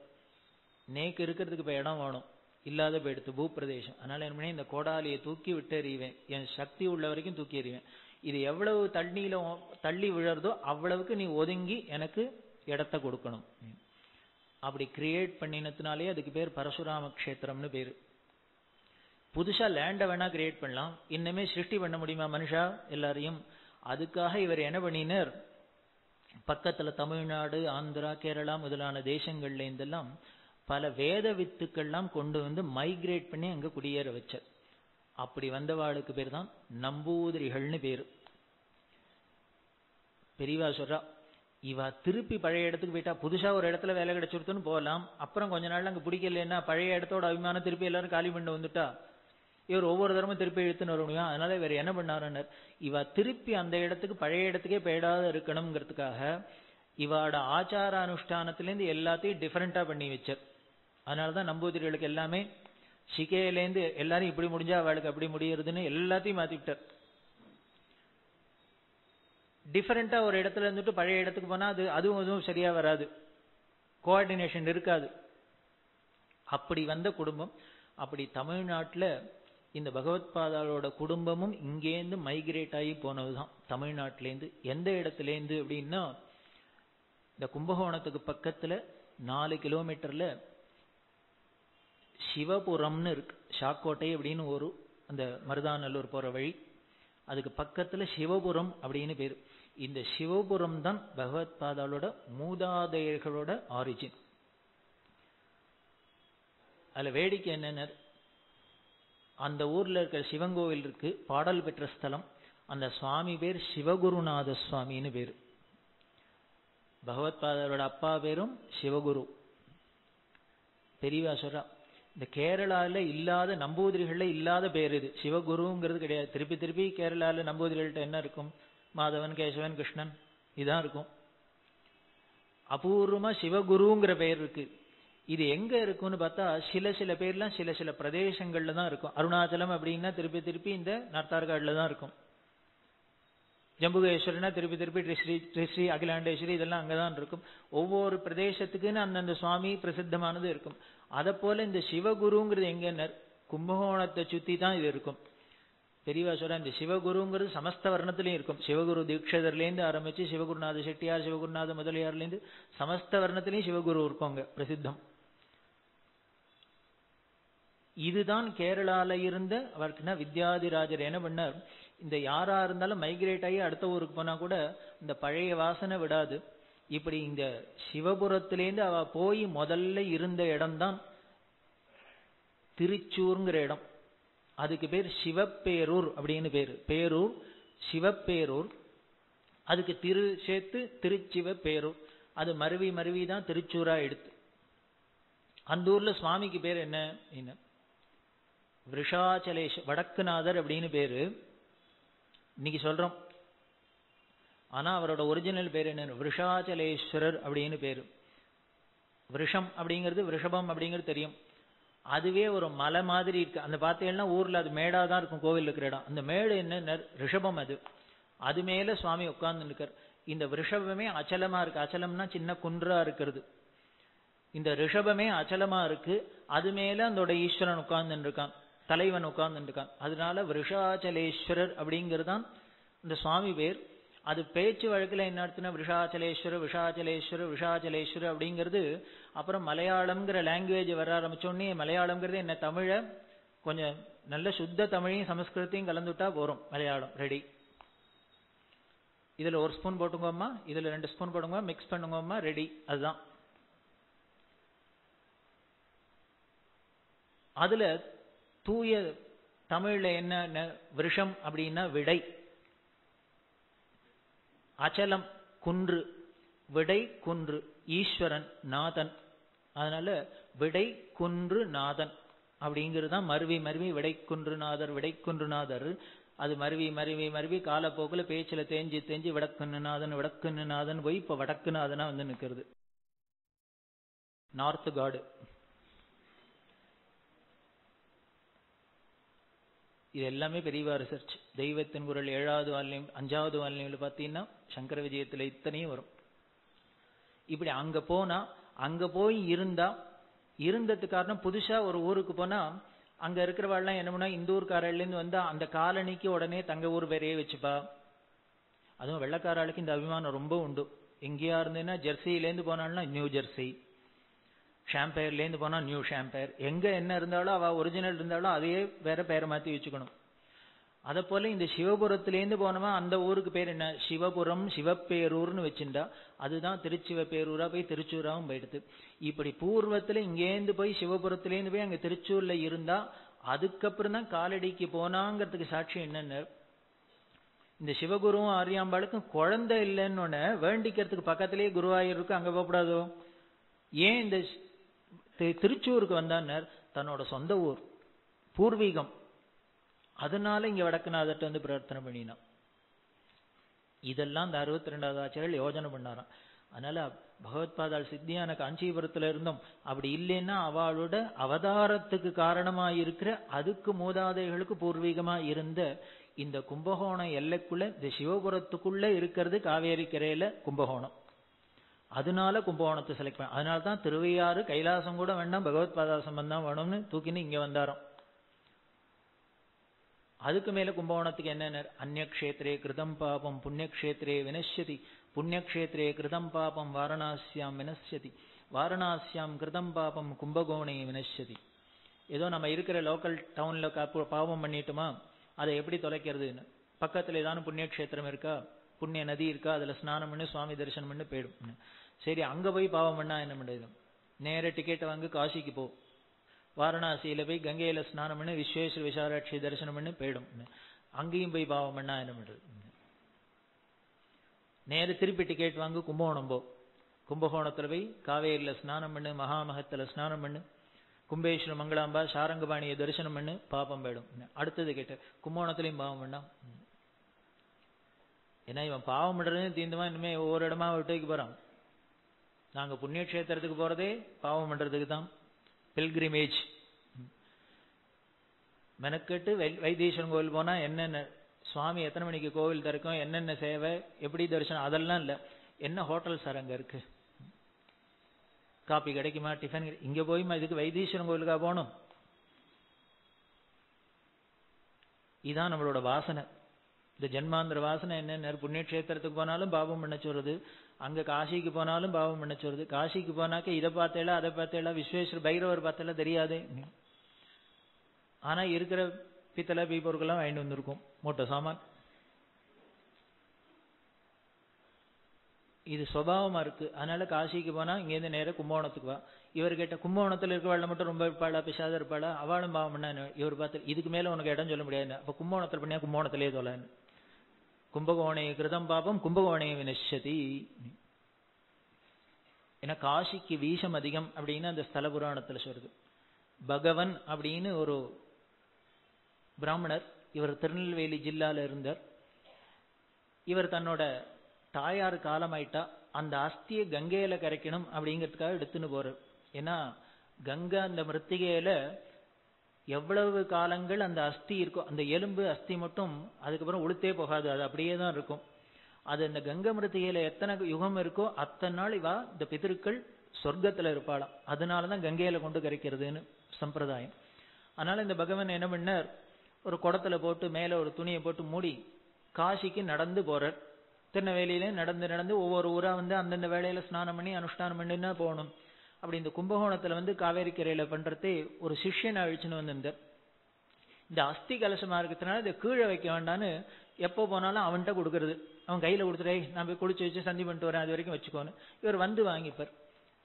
இந்த திருநெல்வேலியிலேருந்து கும்பகோணம் வரைக்கும் வந்த இந்த பையனுக்கு ஒரு கியூரியாசிட்டி, என்ன நம்ம வாத்தியார் ஒரு குடத்தை தூக்கிட்டு வர்றாரு, எதுக்கு காசி வரைக்கும், அது வாயோ மூடி இருக்கு, கேட்கறதுக்கு பயம் வாத்தியார்ட்ட இது என்னன்னு. அதனால என்ன பண்ணா, இவர் கும்பகோணத்துல இவர் காவேரியில குளிச்சு இழிச்சு அகமரிஷன சூக்தம் சொல்லி எல்லாம் முழுகிறதுக்குள்ள இவன் நைஸா திறந்து பார்த்தான். பார்த்தா அதுல ஒரே தாமரை பூவா இருந்தது. எனக்கு ஆச்சு, என்ன இது ஒரு தாமரை பூவை குடத்துல போட்டு இந்த பிராமணன் எதுக்கு தூக்கின்னு போறது.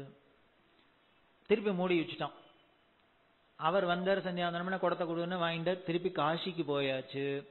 காசி வரைக்கும் இவன் சொல்லவே இல்லை. சொன்னா ஏன் திரும்பி பார்த்தேன்னு கோச்சுக்கு போறாருன்னு. இங்கேருந்து காசிக்கு போனவன் என்ன பண்ணா, அவர் கங்கையில ஸ்நானம் எடுத்து இந்த விசர்ஜனம் பண்ணலான்னு திறந்தா எலும்பா இருந்தது. இதை பார்த்தோன்னா அவனுக்கு ஐயோ என்ன எலும்பா இருக்கு அப்படின்னா குருட்ட அவர் கேட்டார், என்ன எலும்பா இல்லாத என்ன பண்ணுவோம், எங்க அம்மா போனது இதுதான் எலும்பு தான். இல்ல நான் பாக்குறதே அப்படி இல்லையேன்னா.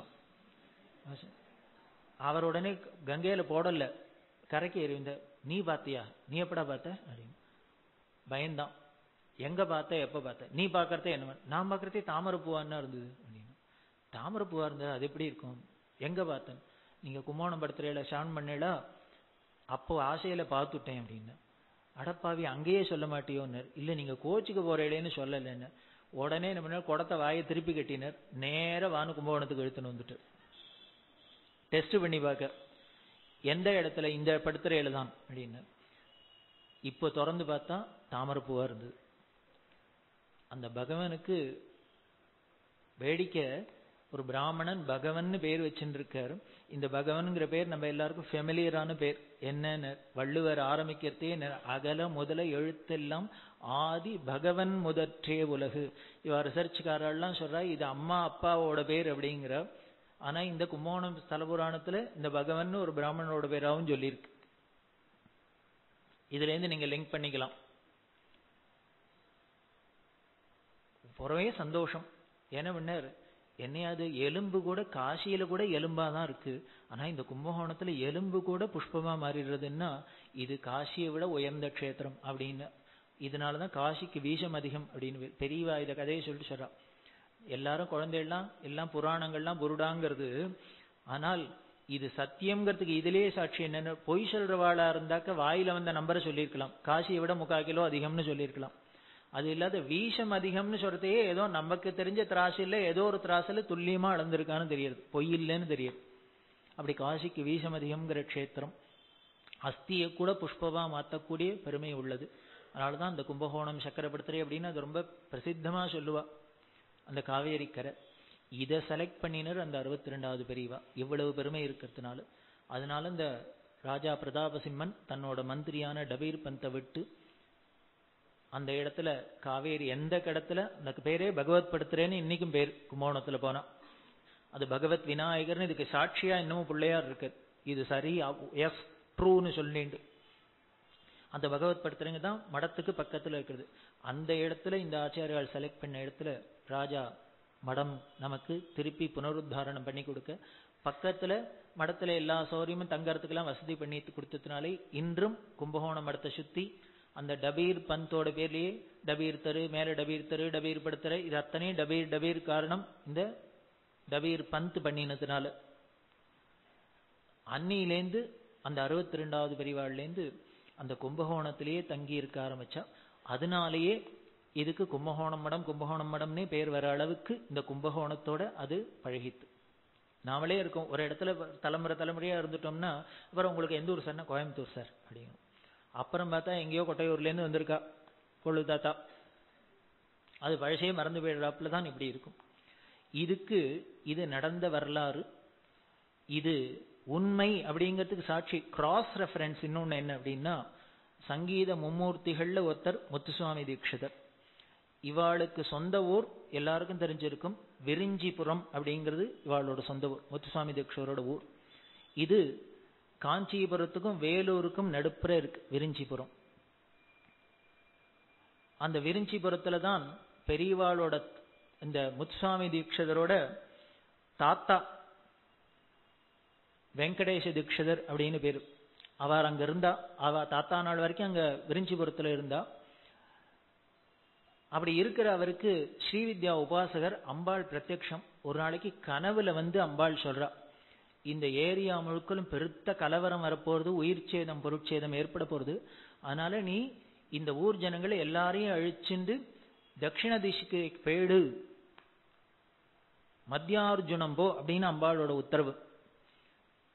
அதனால இவர் என்ன பண்றார், அந்த ஊர் ஜனங்கள்லாம் அம்பாள் வந்து வான் பண்ணிட்டா, இங்க பெருசா கலவரம் வரப்போறது, பொருட்சேதெல்லாம் வரப்போறதுன்னு, நம்மள மத்தியார்ஜுனத்துக்கு போச்சுறான்னு இந்த வெங்கடேஷ தீட்சை என்ன பண்ணார், தன்னோட குழந்தை ராமசுவாமி தீட்சிதர்னு முத்துசுவாமி தீட்சோட அப்பா 7 வயசு குழந்தை, இந்த குழந்தைய அழிச்சுன்னு இந்த ஊர்க்காரோட இந்த விரிஞ்சிபுரத்திலேருந்து மத்தியார்ஜுனங்கிற திருடமருதூர்ல போய் செட்டில் ஆனா.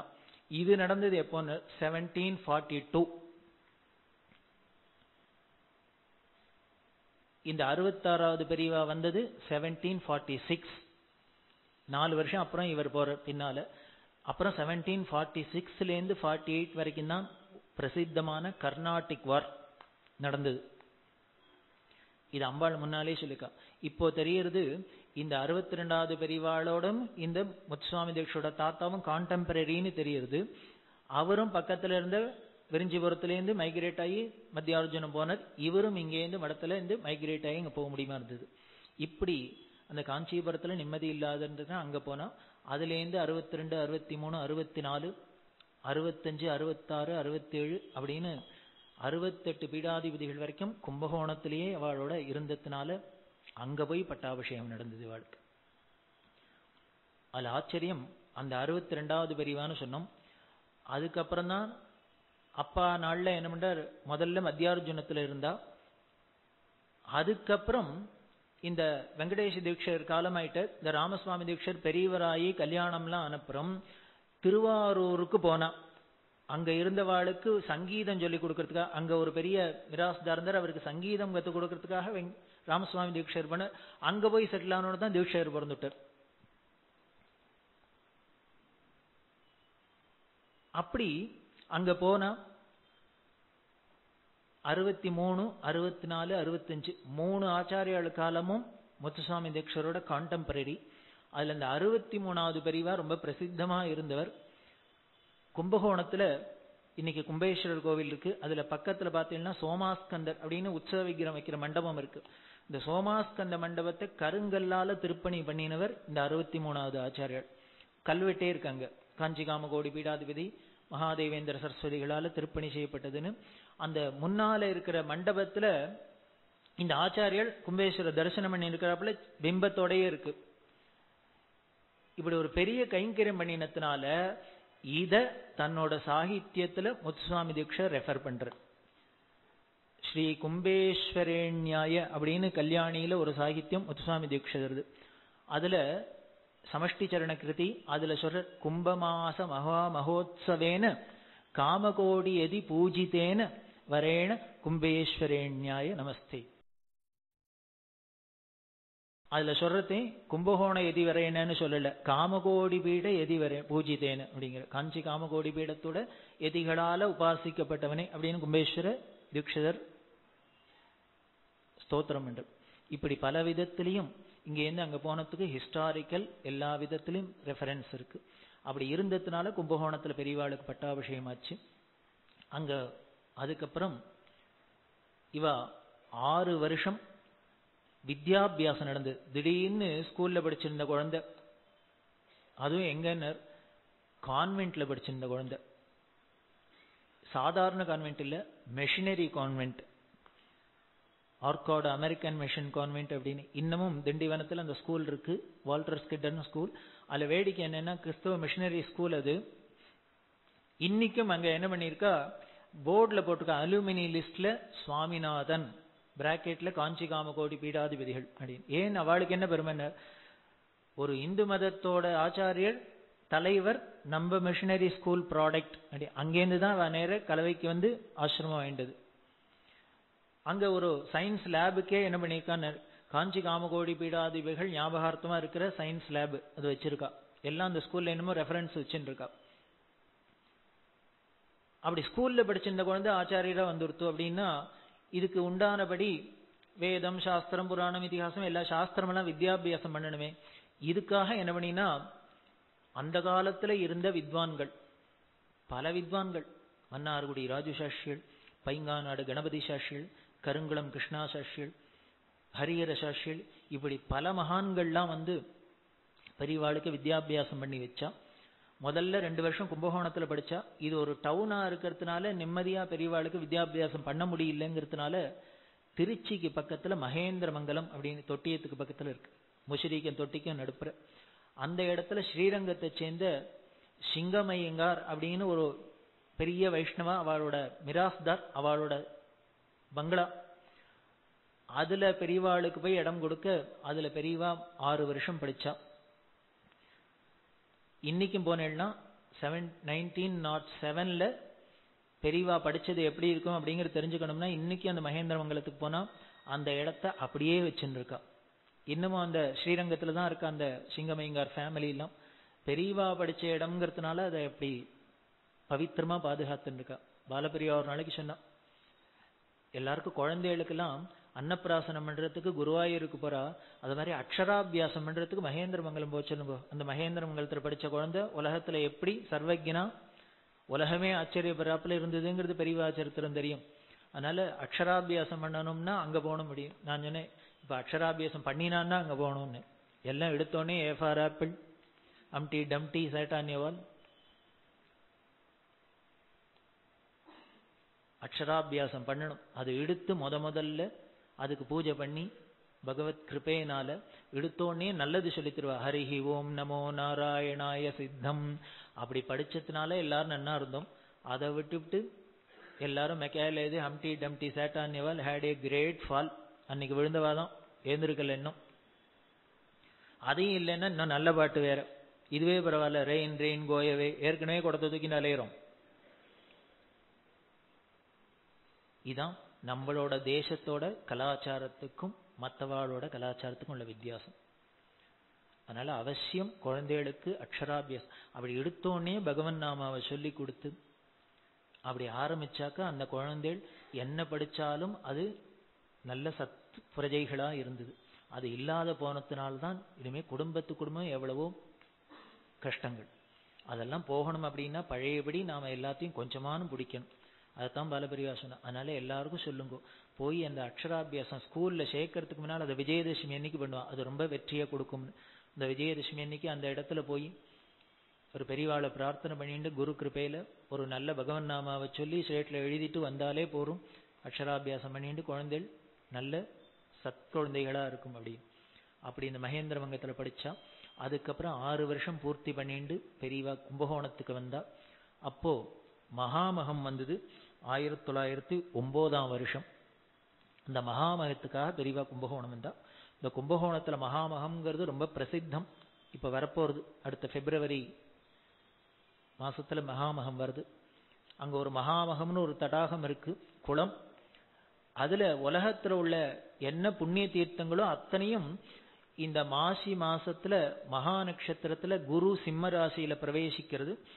இது 12 வருஷத்துக்கு ஒரு தான் வரும். ஏன்னா குரு ஒவ்வொரு ராசியிலும் ஒரு வருஷமா இருப்பார். இந்த சிம்ம ராசிக்கு திரும்பி வரணும்னா 12 வருஷம் ஆகும் இந்த சைக்கிள்ல.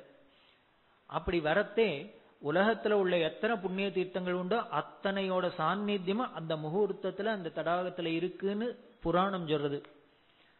சோ அன்னைக்கு போய் அங்க ஸ்நானம் பண்ணினா இனிமே ஒவ்வொரு நதியா புண்ணிய நதியை தேடின்னு போக வேண்டாம், புண்ணிய தீர்த்தங்களை தேட வேண்டாம், எல்லாத்தையும் ஒரே இடத்துல ஸ்நானம் பண்ண பலம். இது புராணம் சொல்லியிருக்கு. நமக்கு உடனே நம்பிக்கை வந்துடும், அதேதோ விடும் சார் இல்லை ஐயோ மொழியோ. இப்படி நமக்கு ஒரு வந்தாப்பிலேயே ஒருத்தருக்கு வந்தது. யாருன்னா தஞ்சாவூர் ராஜா ரகுநாத நாயக்கன் அப்படின்னு. இவருக்கு மந்திரியா இருந்தவர் தான் கோவிந்த தீட்சிதங்கிற மகான்னு சொன்னோம். இவர் ராஜாவை அழிச்சுன்னு இந்த மகாமகத்துக்கு வந்திருக்காரு. வந்தா இந்த ஸ்தல புராணத்தெல்லாம் சொல்லி ஸ்நானம் பண்றதே ராஜாவுக்கு சந்தேகம் வந்துடுத்தோம். இது ஏதோ ஓவரா இருக்கிறாப்புல இருக்கு, இனிமே உலகத்துல உள்ள இதுலயே கங்கை இருக்கு யமுனை இருக்குன்னா யாராலும் நம்ப முடியும், பார்த்தா குளமா தான் இருக்கு. இப்படி ராஜாவுக்கு சந்தேகம் வந்ததோ இல்லையோ ஞானியான கோவிந்த தீட்சிதருக்கு தெரிஞ்சு கொடுத்தோம். அவர் என்ன பண்ணினார், யாருக்கு சந்தேகம் இருந்தாலும் பரவாயில்ல, நம்பிக்கை இல்லைன்னாலும் பரவாயில்ல, ராஜாவுக்கு மட்டும் நம்பிக்கை இல்லைன்னா போச்சு. யதா ராஜா ததா பிரஜா, அத்தனை பேரும் நாடே வீணா போயிடும். அதனால ராஜாவோட சந்தேகத்தை தீர்க்கணும்னு என்ன பண்ணினார், இவர் கரையில ஏந்து நின்னர், தீர்த்தத்தை எடுத்தார். கங்காய நமஹ இதமர்க்யம் அப்படின்னு விட்டாரோ இல்லையோ, பிரமாதமா ஒரு வெள்ளை வெளையன்னு வைர வளையல் போட்டுன்னு 2 கை வந்தது, வாங்கி நுடுத்தோம். கங்கையோட கை வெளியில தெரிஞ்சது, அதுல அர்க்கியம் எடுத்து யமுனாய நமஹ இதமர்க்யம் அப்படின்னு விட்டார். உடனே கண்ணங்கரேன்னு வளையல போட்டுன கை வந்தது, வாங்கினது. இப்படி எந்த தீர்த்தத்தை சொல்லி இவர் அர்க்கியம் விடுறாரோ உடனே அத்தனை கை 2 கை வந்தது. இப்ப பார்த்தாக்க அந்த குளம் முழுக்கலும் பொம்மநாட்டி கையா இருக்கு, தூக்கி தூக்கி உருவந்தரியில கையை நிக்கிறது. ராஜா பார்த்தா என்னது இதுன்னு, நீ தானே சந்தேகப்பட்ட இல்ல கங்கை இருக்கா யமுனை இருக்கான்னு, அதான் எல்லாரும் கையை தூக்கி காமிக்கிறான். ராஜா தடையேர்னு காலில் விழுந்தான். அதுல சாநித்தியம் இருக்கட்டும், அதை அப்படி டெமான்ஸ்ட்ரேட் பண்ணி காமிக்கிறேன், உம்மோட சாமர்த்தியத்தை என்ன சொல்றது. உடனே அந்த கரையிலே உட்காத்தி வச்சான். அவருக்கு கனகாபிஷேகம் பண்ணான் கோவிந்த தீட்சர். அவர் என்ன பண்ணார், அப்பா அப்படின்னு எல்லாத்தையும் மூட்டை கட்டின்னு ஆத்துக்கு அடுத்துன்னு பண்ணார். இல்ல என்ன பண்ணார், இத்தனை இந்த பவுனை வச்சுட்டே இப்ப புண்ணிய தீர்த்தமா இருக்கிறதுனால இது 4 பக்கமும் கரை கட்டி அதுல 16 மண்டபம் கட்டி 16 சுவாமியை பிரதிஷ்டை பண்ண. இன்னைக்கும் போனேன்னா கல்வெட்டோட இருக்கு. அதுல ஒரு மண்டபத்துல எந்த இடத்துல இவருக்கு கனகாபிஷேகம் ராஜா பண்ணணும் அதுல அப்படியே துலாபாரத்துல இவர் உட்கார்ந்து இருக்கிறாப்லயே வேற இருக்கு. அப்படி டெமான்ஸ்ட்ரேட் பண்ணி காமிச்ச கோவிந்த தீட்சர். அப்படி ஒரு புண்ணிய தீர்த்தம். அந்த மகாமகத்துல ஸ்நானம் பண்ணினா அவ்வளவு பவித்திரமா இருக்கிறதுனால பெரியவா மகாமக ஸ்நானத்துக்கு வந்தா. தஞ்சாவூர் ராஜா, புதுக்கோட்டை ராஜா முதலான ராஜாக்கள்லாம் முன்னால நடந்து போக பெரியவா யானை மேல அம்பாரியில உட்கார்ந்துட்டு போய் மகாமக ஸ்நானம் பண்ணிட்டு கோவில்ல எல்லாம் தரிசனம் பண்ணா. அந்த 10 நாள் உற்சவம் நடக்கும். இந்த 10 நாள்ல அத்தனை பேருக்கும் லட்சக்கணக்கான பேருக்கு அன்னதானம் நடந்தது. இந்த அன்னதானத்தை நடத்தி வச்சவர் தேப்பரமானல்லூர் ராமசுவாமி சிவன் அப்படின்னு சொல்லக்கூடிய, அவருக்கு பேரே அன்னதான சிவன் பேரு. இவர் எந்த கோவில்ல எந்த உற்சவம் நடந்தாலும் இவர் டீமோடு போயிடுவர். எத்தனை பேர் வந்தாலும் சாப்பாடு. அப்படி அன்னதானம் பண்ணியிருக்கு. இந்த அன்னதான சிவனோட பெருமையை பின்னால சொல்றேன். இவரை பத்தி பெரியவா என்ன சொல்லியிருக்கான்னு. அந்த அன்னதான சிவன் அன்னதானம் பண்ண இப்படி மகாமகம்லாம் முடிஞ்சது. அப்புறம் பெரியவா என்ன பண்ணா, 1916ஆம் வருஷம் இவாளுக்கு 21 வயசு பூர்த்தி ஆயிடுச்சு. அது வரைக்கும் மடத்து நிர்வாகம் இவ மைனரா இருந்ததுனால அரசாங்கத்து பாதுகாப்புல இருந்தது. இவர் இப்ப மேஜர் ஆயிட்டதுனால நேரடி நிர்வாகத்துல மடத்து நிர்வாகம் வந்தது. அப்போ முதல்ல பெரியவா பண்ணினது 1916ல கும்பகோணம் மடத்துல நவராத்திரி உற்சவம். நவராத்திரி 10 நாள் உற்சவம் வெகு விமரிசையா நடந்தது. திரும்பின இடம்லாம் லட்ச தீபம், லட்சார்ச்சனை, லட்ச போஜனம், இப்படி பலவிதத்திலையும் கோலாகலமா நடக்க இனிமே இன்னொரு நவராத்திரி அது போல முன்னாலேயும் நடந்ததில்லை, பின்னாலேயும் நடக்க முடியாதுன்னு நடந்தது. இது எப்படி நடந்தது அப்படிங்கிறதுக்கு மடத்துல ரெக்கார்டு இருக்கு. 1916 பெரியவா நவராத்திரி உற்சவத்துக்கு செலவழிச்ச ரெக்கார்டு இருக்கு. எவ்வளவு செலவழிச்சான்னு, எவ்வளவுன்னா 1,00,000 ரூபாய் செலவழிச்சிருக்கா. கொஞ்சம் யோஜனை பண்ணுங்கோ, 1,00,000 தானேங்காதீங்கோ. 1916 ரூபா நோட்டுனாலே என்னன்னு தெரியாது எல்லாருக்கும். அப்படி இருந்த காலத்துல 1 lakh செலவழிச்சு ஒரு 10 நாள் நவராத்திரி உற்சவம். இவ்வளவு இன்ஃபிளேஷன்ல கூட நம்ம 1 lakh செலவழிக்கணுமா தெரியல நவராத்திரி. அப்படி பண்ணினா எப்படி இருந்திருக்கும், கிராண்டா இருந்திருக்கும். இத பார்த்துட்டு பேப்பர் எல்லாம் வந்தது, எல்லாம் ஒரே அமக்கலப்பட்டது. இத பார்த்துட்டு கேள்விப்பட்டு அதிசயப்பட்டு ஒருத்தர் பெரியவாளுக்கு அப்ரிஷியேட் பண்ணி லெட்டர் போட்டிருந்தார். இது என்ன, நான் நவராத்திரின்னு கேள்விப்பட்டிருக்கேன், அம்பாளை கொண்டாடுவா, எல்லாம் பண்ணுவா, இப்படி கூட ஒரு நவராத்திரி பண்ணுவாளா, ஆச்சரியமா இருக்கு. இது மாதிரி விழாலாம் இவரால தான் பண்ண முடியும்னு நான் இப்பதான் தெரிஞ்சினேன். இத போல நிறைய பண்ணிட்டு அம்பாளோட அனுகிரகத்தினால இந்த தேசம் நன்னா இருக்கணும், அதுக்கு பெரியவா எப்பொழுதும் இப்படி கொண்டாடி இருக்கணும், எனக்கு ரொம்ப சந்தோஷமா இருக்கு அப்படின்னு பாராட்டி லெட்டர் போட்டிருந்தார். யாருன்னா வேற ஒருத்தரும் இல்ல, மகாகவி சுப்பிரமணிய பாரதியார் பெரியவாளுக்கு லெட்டர் போட்டிருந்தார். ஏன்னா அவர் சாக்தரா இருந்ததுனால இன்னும் அந்த லெட்டர் இருக்கு. அதுல சொல்ற, எனக்கு எப்பொழுதுமே காமகோடி பீடத்து மேல ஒரு தனி அபிமானம் உண்டு. இப்பதான் பத்திரிகை வாயிலா இதெல்லாம் பார்த்து தெரிஞ்சுட்டேன், எனக்கு ரொம்ப ஆச்சரியமா இருக்கு. இது அத்தனையும் இவ்வளவு பரிமளிக்க பண்றது பெரியவாளால தான் முடியும். இத போல நிறைய பண்ணி காமிச்சுன்னு ஜனங்களுக்கெல்லாம் க்ஷேமம் வராப்புல பெரியவா அம்பாளோட கிருப்பை கிடைக்கிறாப்புல எப்பொழுதும் கொண்டாடிக்கணும் பாரதி பாராட்டி கடிதம் போட்டிருந்தார். இப்படி பெரியவா பண்ணின காரியத்தை எல்லாரும் ஒவ்வொரு உலகமே வியந்து பாராட்டியிருக்கு. அப்படி இருக்கிறதே பெரியவா 1921 சிவராத்திரிக்கு மறுநாள் அமாவாசை அன்னைக்கு கிளம்பி காசி யாத்திரை பண்ணினா. ஏன்னா இந்துக்களா பிறந்தவர் அத்தனை பேரும் கட்டாயம் ஜென்மால பண்ண வேண்டியது காசி யாத்திரை. பகவத் பாதாள் சொல்றா, 3 காரியம் பண்ணினவனுக்கு யமனோட சண்டை கிடையாது. பகவத்கீதா கிஞ்சித் அதீதா கங்கா ஜலலவ கணிகா பீதா சகிருதபியேன முராரி சமர்ச்சா கிரியதே தஸ்ய யமேன சர்ச்சா. பகவானோட எத்தனையோ ஞான நூல்கள் இருக்கு. ஆனால் இந்த ஞான நூல்ல பகவத்கீதைக்கு என்ன பெரிய பெருமை அப்படின்னா, இது ஸ்வயம் பகவான் உவாச்ச, அவரே உபதேசம் பண்ணது. அதுதான் அதுல பெருமை. அப்படி இருக்கிற அந்த பகவத்கீதையில ஜென்மால ஒரு தரமானும் ஒருத்தன் படிச்சிருக்கணும். சார் அதெல்லாம் யாரால சார் முடியும் அப்படின்னா, வேண்டாம். 18 அத்தியாயம் 700 ஸ்லோகம் யாரால படிக்க முடியும்? வேண்டாம். ஒரு அத்தியாயம் படியும், அதெல்லாம் முடியாது. அதுல தானே ஒரு ஸ்லோகம். சார் நாங்க சாஃப்ட்வேரா இருக்கோம், இனிமே நாங்க இனிமே ஆபீஸ் காரத்தால ஓட வேண்டியிருக்கு, ஒரு ஸ்லோகம் வேண்டாம். அதுல ஒரு எழுத்து படிய. தர்மக்ஷேத்திரே குருக்ஷேத்திரேங்கிறதுக்குள்ள ஆபீஸ் பஸ் போயிடுறதா, தர்ம படிய, அதுவும் முடியலையா, தேவான்னு சொல்லேன். அந்த கீதையில வந்த எழுத்துல ஒன்னையானு வாயால பார்த்து சொல்லேன், அதுவும் முடியலையேன்னா அப்ப எவனோட திண்டாடு ஓ. ஏதோ உங்க வீட்டு பக்கம் அவன் வரப்படாதேங்கிறதுக்காக சொல்றேன், அதுவும் ஒன்னால முடியலன்னா அப்ப அவங்க கையில தான் மாட்டிக்கணும்னா மாட்டிக்கோ. அந்த பகவத்கீதையில ஆயுசுல ஒரு தரமானும் 700 ஸ்லோகத்தையும் பாராயணம் பண்ணணும். முடியலையா தினம் ஒரு ஸ்லோகமா பண்ணலாம், பண்ணணும். அதுல ஒரு பாதத்தையானும் பாடணும், இல்ல ஒரு வார்த்தையானும் சொல்லணும், இல்ல ஒரு அக்ஷரத்தையானும் சொல்லணும். அப்படி துளியான இந்த பகவத்கீதை கையால தொட்டவன் வாயில வந்ததுனால், கீதா வாக்கியம் அவன் வாயில வந்திருந்ததுன்னா அவனுக்கு யமனோட சண்டை கிடையாது. அப்படின்னா என்ன அர்த்தம்? இன்னைக்கு போயிடுவார் நாளைக்கு போயிடுவார், இருக்கிற இன்சூரன்ஸ் எல்லாம் போக அப்பல்ல கடந்துட்டு திண்டாட மாட்டார். இருந்தார் சார், திடீர்னு காப்பியை கொண்டு போறதுக்குள்ள ஆளக்கானும். இதான் யமனோட சண்டை இல்லைன்னு அர்த்தம். யமனோட சண்டைன்னா அவ்வளவுதான், மாச கணக்கில் இழுத்துண்டு இருக்கிற பேலன்ஸ் எல்லாம் போய், அப்படி இல்லாத அப்படியே அனாயாசேன மரணம் வினா தைன்யேன ஜீவனம் அப்படி இருந்தார் ஆளக்கான். அப்படி ஒரு பதவி கிடைக்கும் பகவத்கீதை படிச்சவனுக்கு.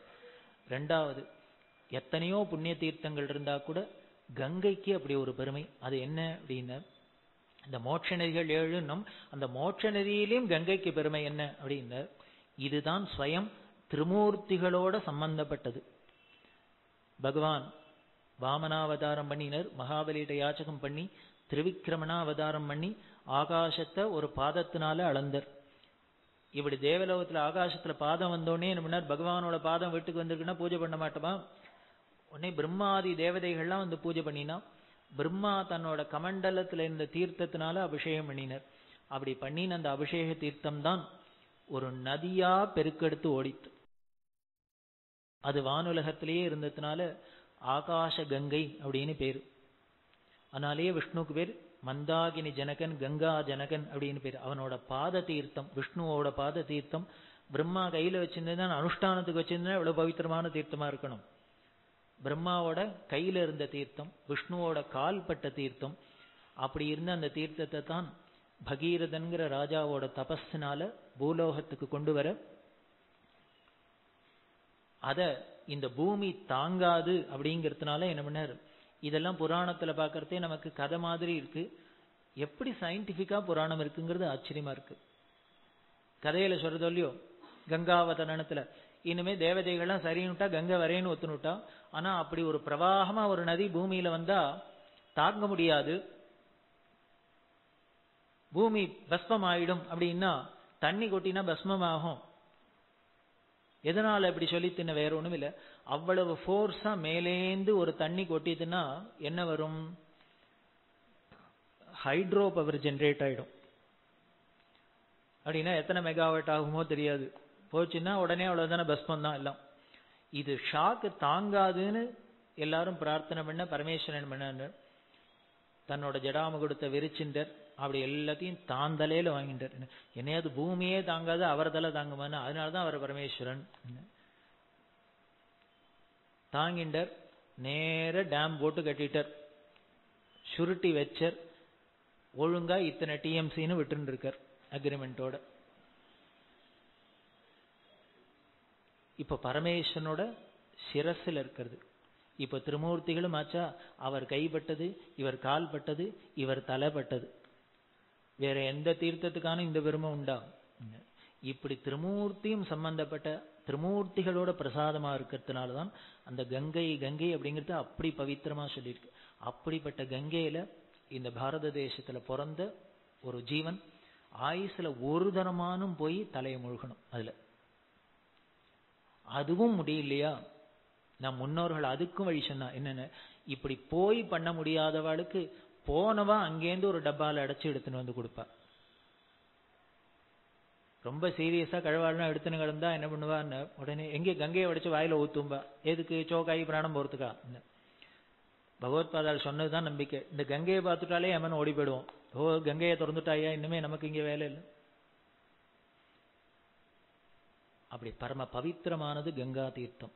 அந்த கங்கையில ஆயுசுல ஒரு தரமான முழுகணும், ஒரு உத்திரணியானும் சாப்பிடணும். அப்படி பண்ணினவனுக்கு யமனோட சர்ச்சை இல்லை. மூணாவது சகிருதபியேன முராரி. இவர் சொல்ற தினம் லட்சார்ச்சனை பண்ணோம், கோடிச்சனும் ஒரே ஒரு நாளைக்கான ஆயுசுல ஏதோ தப்பி தவறி வேற ஒருத்தரும் சாட்சிகள் வரலன்னாலும் இவன் போத்துக்கு போட்டிருக்கட்டுமே.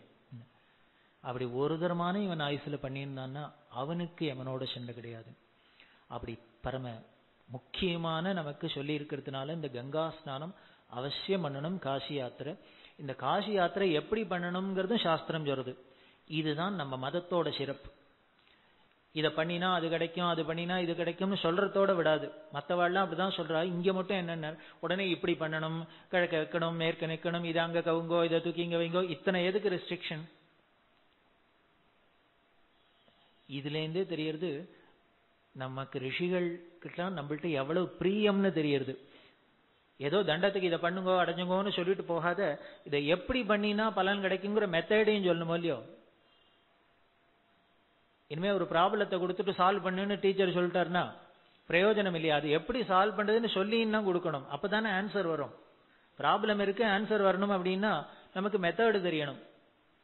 ஒரு குழந்தை இருக்கு, குழந்தைகிட்ட கொண்டு ₹1,00,00,000 செக்கு கொண்டு ஐஓபியில் என் அக்கௌண்ட்ல போட்டுட்டு வா அப்படின்னா அது நேர போய் ஐஓபி வாசல்ல போட்டாக்க நம்ம அக்கௌண்ட்ல விழுந்துருமா? அது விழாது. அதுக்கு ஒன்னே இன்ஸ்ட்ரக்ஷன், அங்க போ, அங்க பே இன் ஸ்லிப்னு ஒண்ணு இருக்கும், அதை எடுத்துக்கோ, அது மஞ்சள் கலர்ல இருக்கும், அதுல இங்க ஃபில்அப் பண்ணு, அத்தை பண்ணு, இத்த பண்ணு, அதை அட்டாச் பண்ணு, இத்தனை பண்ணி அங்க ஒரு பொட்டி வச்சிருப்பா, அதுக்குள்ள போடு. இத்தனை பண்ணினா 2 நாள் கழிச்சு உன் அக்கௌண்ட்ல இருக்கும் ₹1,00,00,000. அது இல்லாத நான் ஐஓபியில தானே போட்டேன் அப்படின்னா அது குப்பை தொட்டியில போட்டா உள்ள வந்துருமா? வராது. அப்படின்னா ஒரு செக்க போடுறதுக்கே ஒவ்வொன்றுத்துக்கும் ஒரு ப்ரொசீஜர் இருக்கு. இப்படி பண்ணினாதான் அந்த பலன் கிடைக்குமே வழிய, அப்படின்னா நமக்கு பெரிய மோட்சத்தை கொடுக்க போறது, ஞானத்தை கொடுக்க போறதுக்கு மெத்தட் சொல்லணும்னா அதுக்கு எவ்வளவு சொல்லணும், ரெஸ்ட்ரிக்ஷன்லாம் சொல்லணும். அதைத்தான் ரிஷிகள் சொன்ன. ஒவ்வொரு விஷயத்தையும் இப்படிதான் ப்ரொசீஜர்னு சொன்னதுக்கு காரணம் நமக்கு அந்த பலன் தவறாத கிடைக்கணும், பூர்ணமா கிடைக்கணுங்கிறதுக்கு. அதை போல இந்த கங்கா ஸ்நானம் பண்ணினா நமக்கு யமனோட சர்ச்சை இல்லை, சத்கதி அப்படின்னா பாபம் எல்லாம் போயிடும் அப்படின்னா எப்படி பண்ணணும் கங்கா ஸ்நானம்? உடனே அதுக்கும் சாஸ்திரம் சொல்லுது, நீ முதல்ல வீட்டுல பத்தினியோட சங்கல்பம் பண்ணிக்கணும். ஏன் பத்தினியோட? வேற ஒண்ணும் இல்லை, அவ வராத நீ மட்டும் போனேன்னு வச்சுக்கோ, பாதி பலன் அவளுக்கு போயிடும். ஏற்கனவே நமக்கு வரதே அரையோ காலோ வருது, அதுலயும் அவளுக்கு பாதி போயிடுத்துன்னா சாஸ்திரம் சொல்றது, புருஷன் பண்ற புண்ணியத்துல பாதி ஆட்டோமேட்டிக்கா அவளுக்கு கிரெடிட் ஆயிடும். நம்ம மதத்தோட சாஸ்திரத்துல ரொம்ப டீட்டெயில்டா பார்த்தேன்னா பொம்மநாட்டிகளை ரொம்பவே தான் வசதியா வச்சிருக்குன்னு தெரியுது. இன்னும் ஆம்பளைகளுக்கு துரோகம் பண்ணி எடுத்தோம்னு நம்மலாம் ஒரு அசோசியேஷன் ஃபார்ம் பண்ணும் போல. பாருங்க பொல்லாதனத்தை, இவன் பண்ற புண்ணியத்துல பாதி அவளுக்கு போயிடுமா. சரி, இவன் அந்யோன்ய தம்பதிகள் தானே, அப்ப அவ பண்ற புண்ணியத்துல பாதி இவனுக்கு வரணும் இல்லையோ? வராது. பரிவாரங்களோட இப்படி போறதே இந்த 78ல ஏப்ரல் 14 பெரியவா தேனம்பாக்கத்திலிருந்து கிளம்புறதே அவரோட வயசு 84, 84 இயர்ஸ் ஓல்டு. திரும்பி 1984ல திரும்பி வரதே அவரோட வயசு 90. இந்த 84 வயசுலேருந்து 90 வயசு வரைக்கும் இந்த 6 வருஷத்துல பெரியவா நடந்ததுக்கு ரெக்கார்டு இருக்கு. இந்த தேனம்பாக்கத்திலேருந்து சத்தாரா வரைக்கும் பெரியவா போயிட்டு வந்தது 100% நடை. எவ்வளவு கிலோமீட்டர்னா 10,000 கிலோமீட்டர். கொஞ்சம் யோஜனை பண்ணி பாருங்க, 84 வயசுலேருந்து 90 வயசு கிழவரால ஆயிரக்கணக்கான கிலோமீட்டர் நடக்க முடியுமா? நமக்கு இப்பயே முடியல. பாத்ரூமுக்கு போகணும்னா கூட ஏதானும் கன்வேயர் போட்டா தேவையில்லை போல இருக்கு.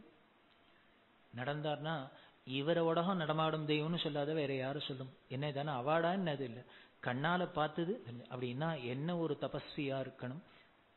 ஆச்சரியமான யாத்திரை, அமானுஷ்யமான யாத்திரை. அப்படி 3வது ஸ்ரீ யாத்திரை பண்ணினுவா.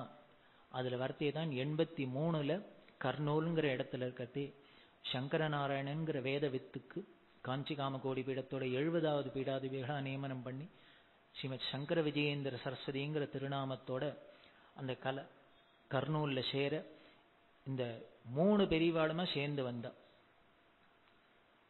1984 வருஷம் தமிழ் வருஷ பிறப்பன்னைக்கு காஞ்சிபுரம் வந்த பெரியவா.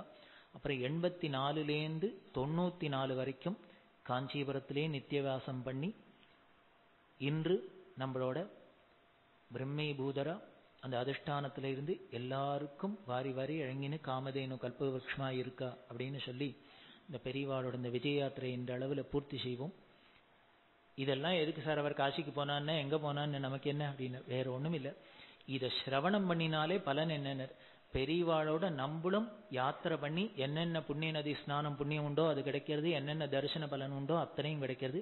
இதை ஸ்மரிச்ச மாத்திரத்திலேன்னு சொல்லி அப்படி இருக்கிற அந்த பெரியவா இந்த யாத்திரையில அவ பாதம்பட்ட இடத்தெல்லாம் என்ன அதிசயங்கள் நடந்ததுங்கிறதுல சில மிராக்கிள்ஸை நாளைக்கு அற்புத காண்டத்துல 6:30 மணிக்கு நாளை மாலை மீண்டும் சந்திப்போம் அற்புத காண்டத்துல. ஹர ஹர நம பார்வதி பதயே. ஜானகி காந்த ஸ்மரணம் கோபிகா ஜீவன ஸ்மரணம் சத்குரு ஸ்வாமினஹ ஆஞ்சநேய ஸ்வாமினஹ.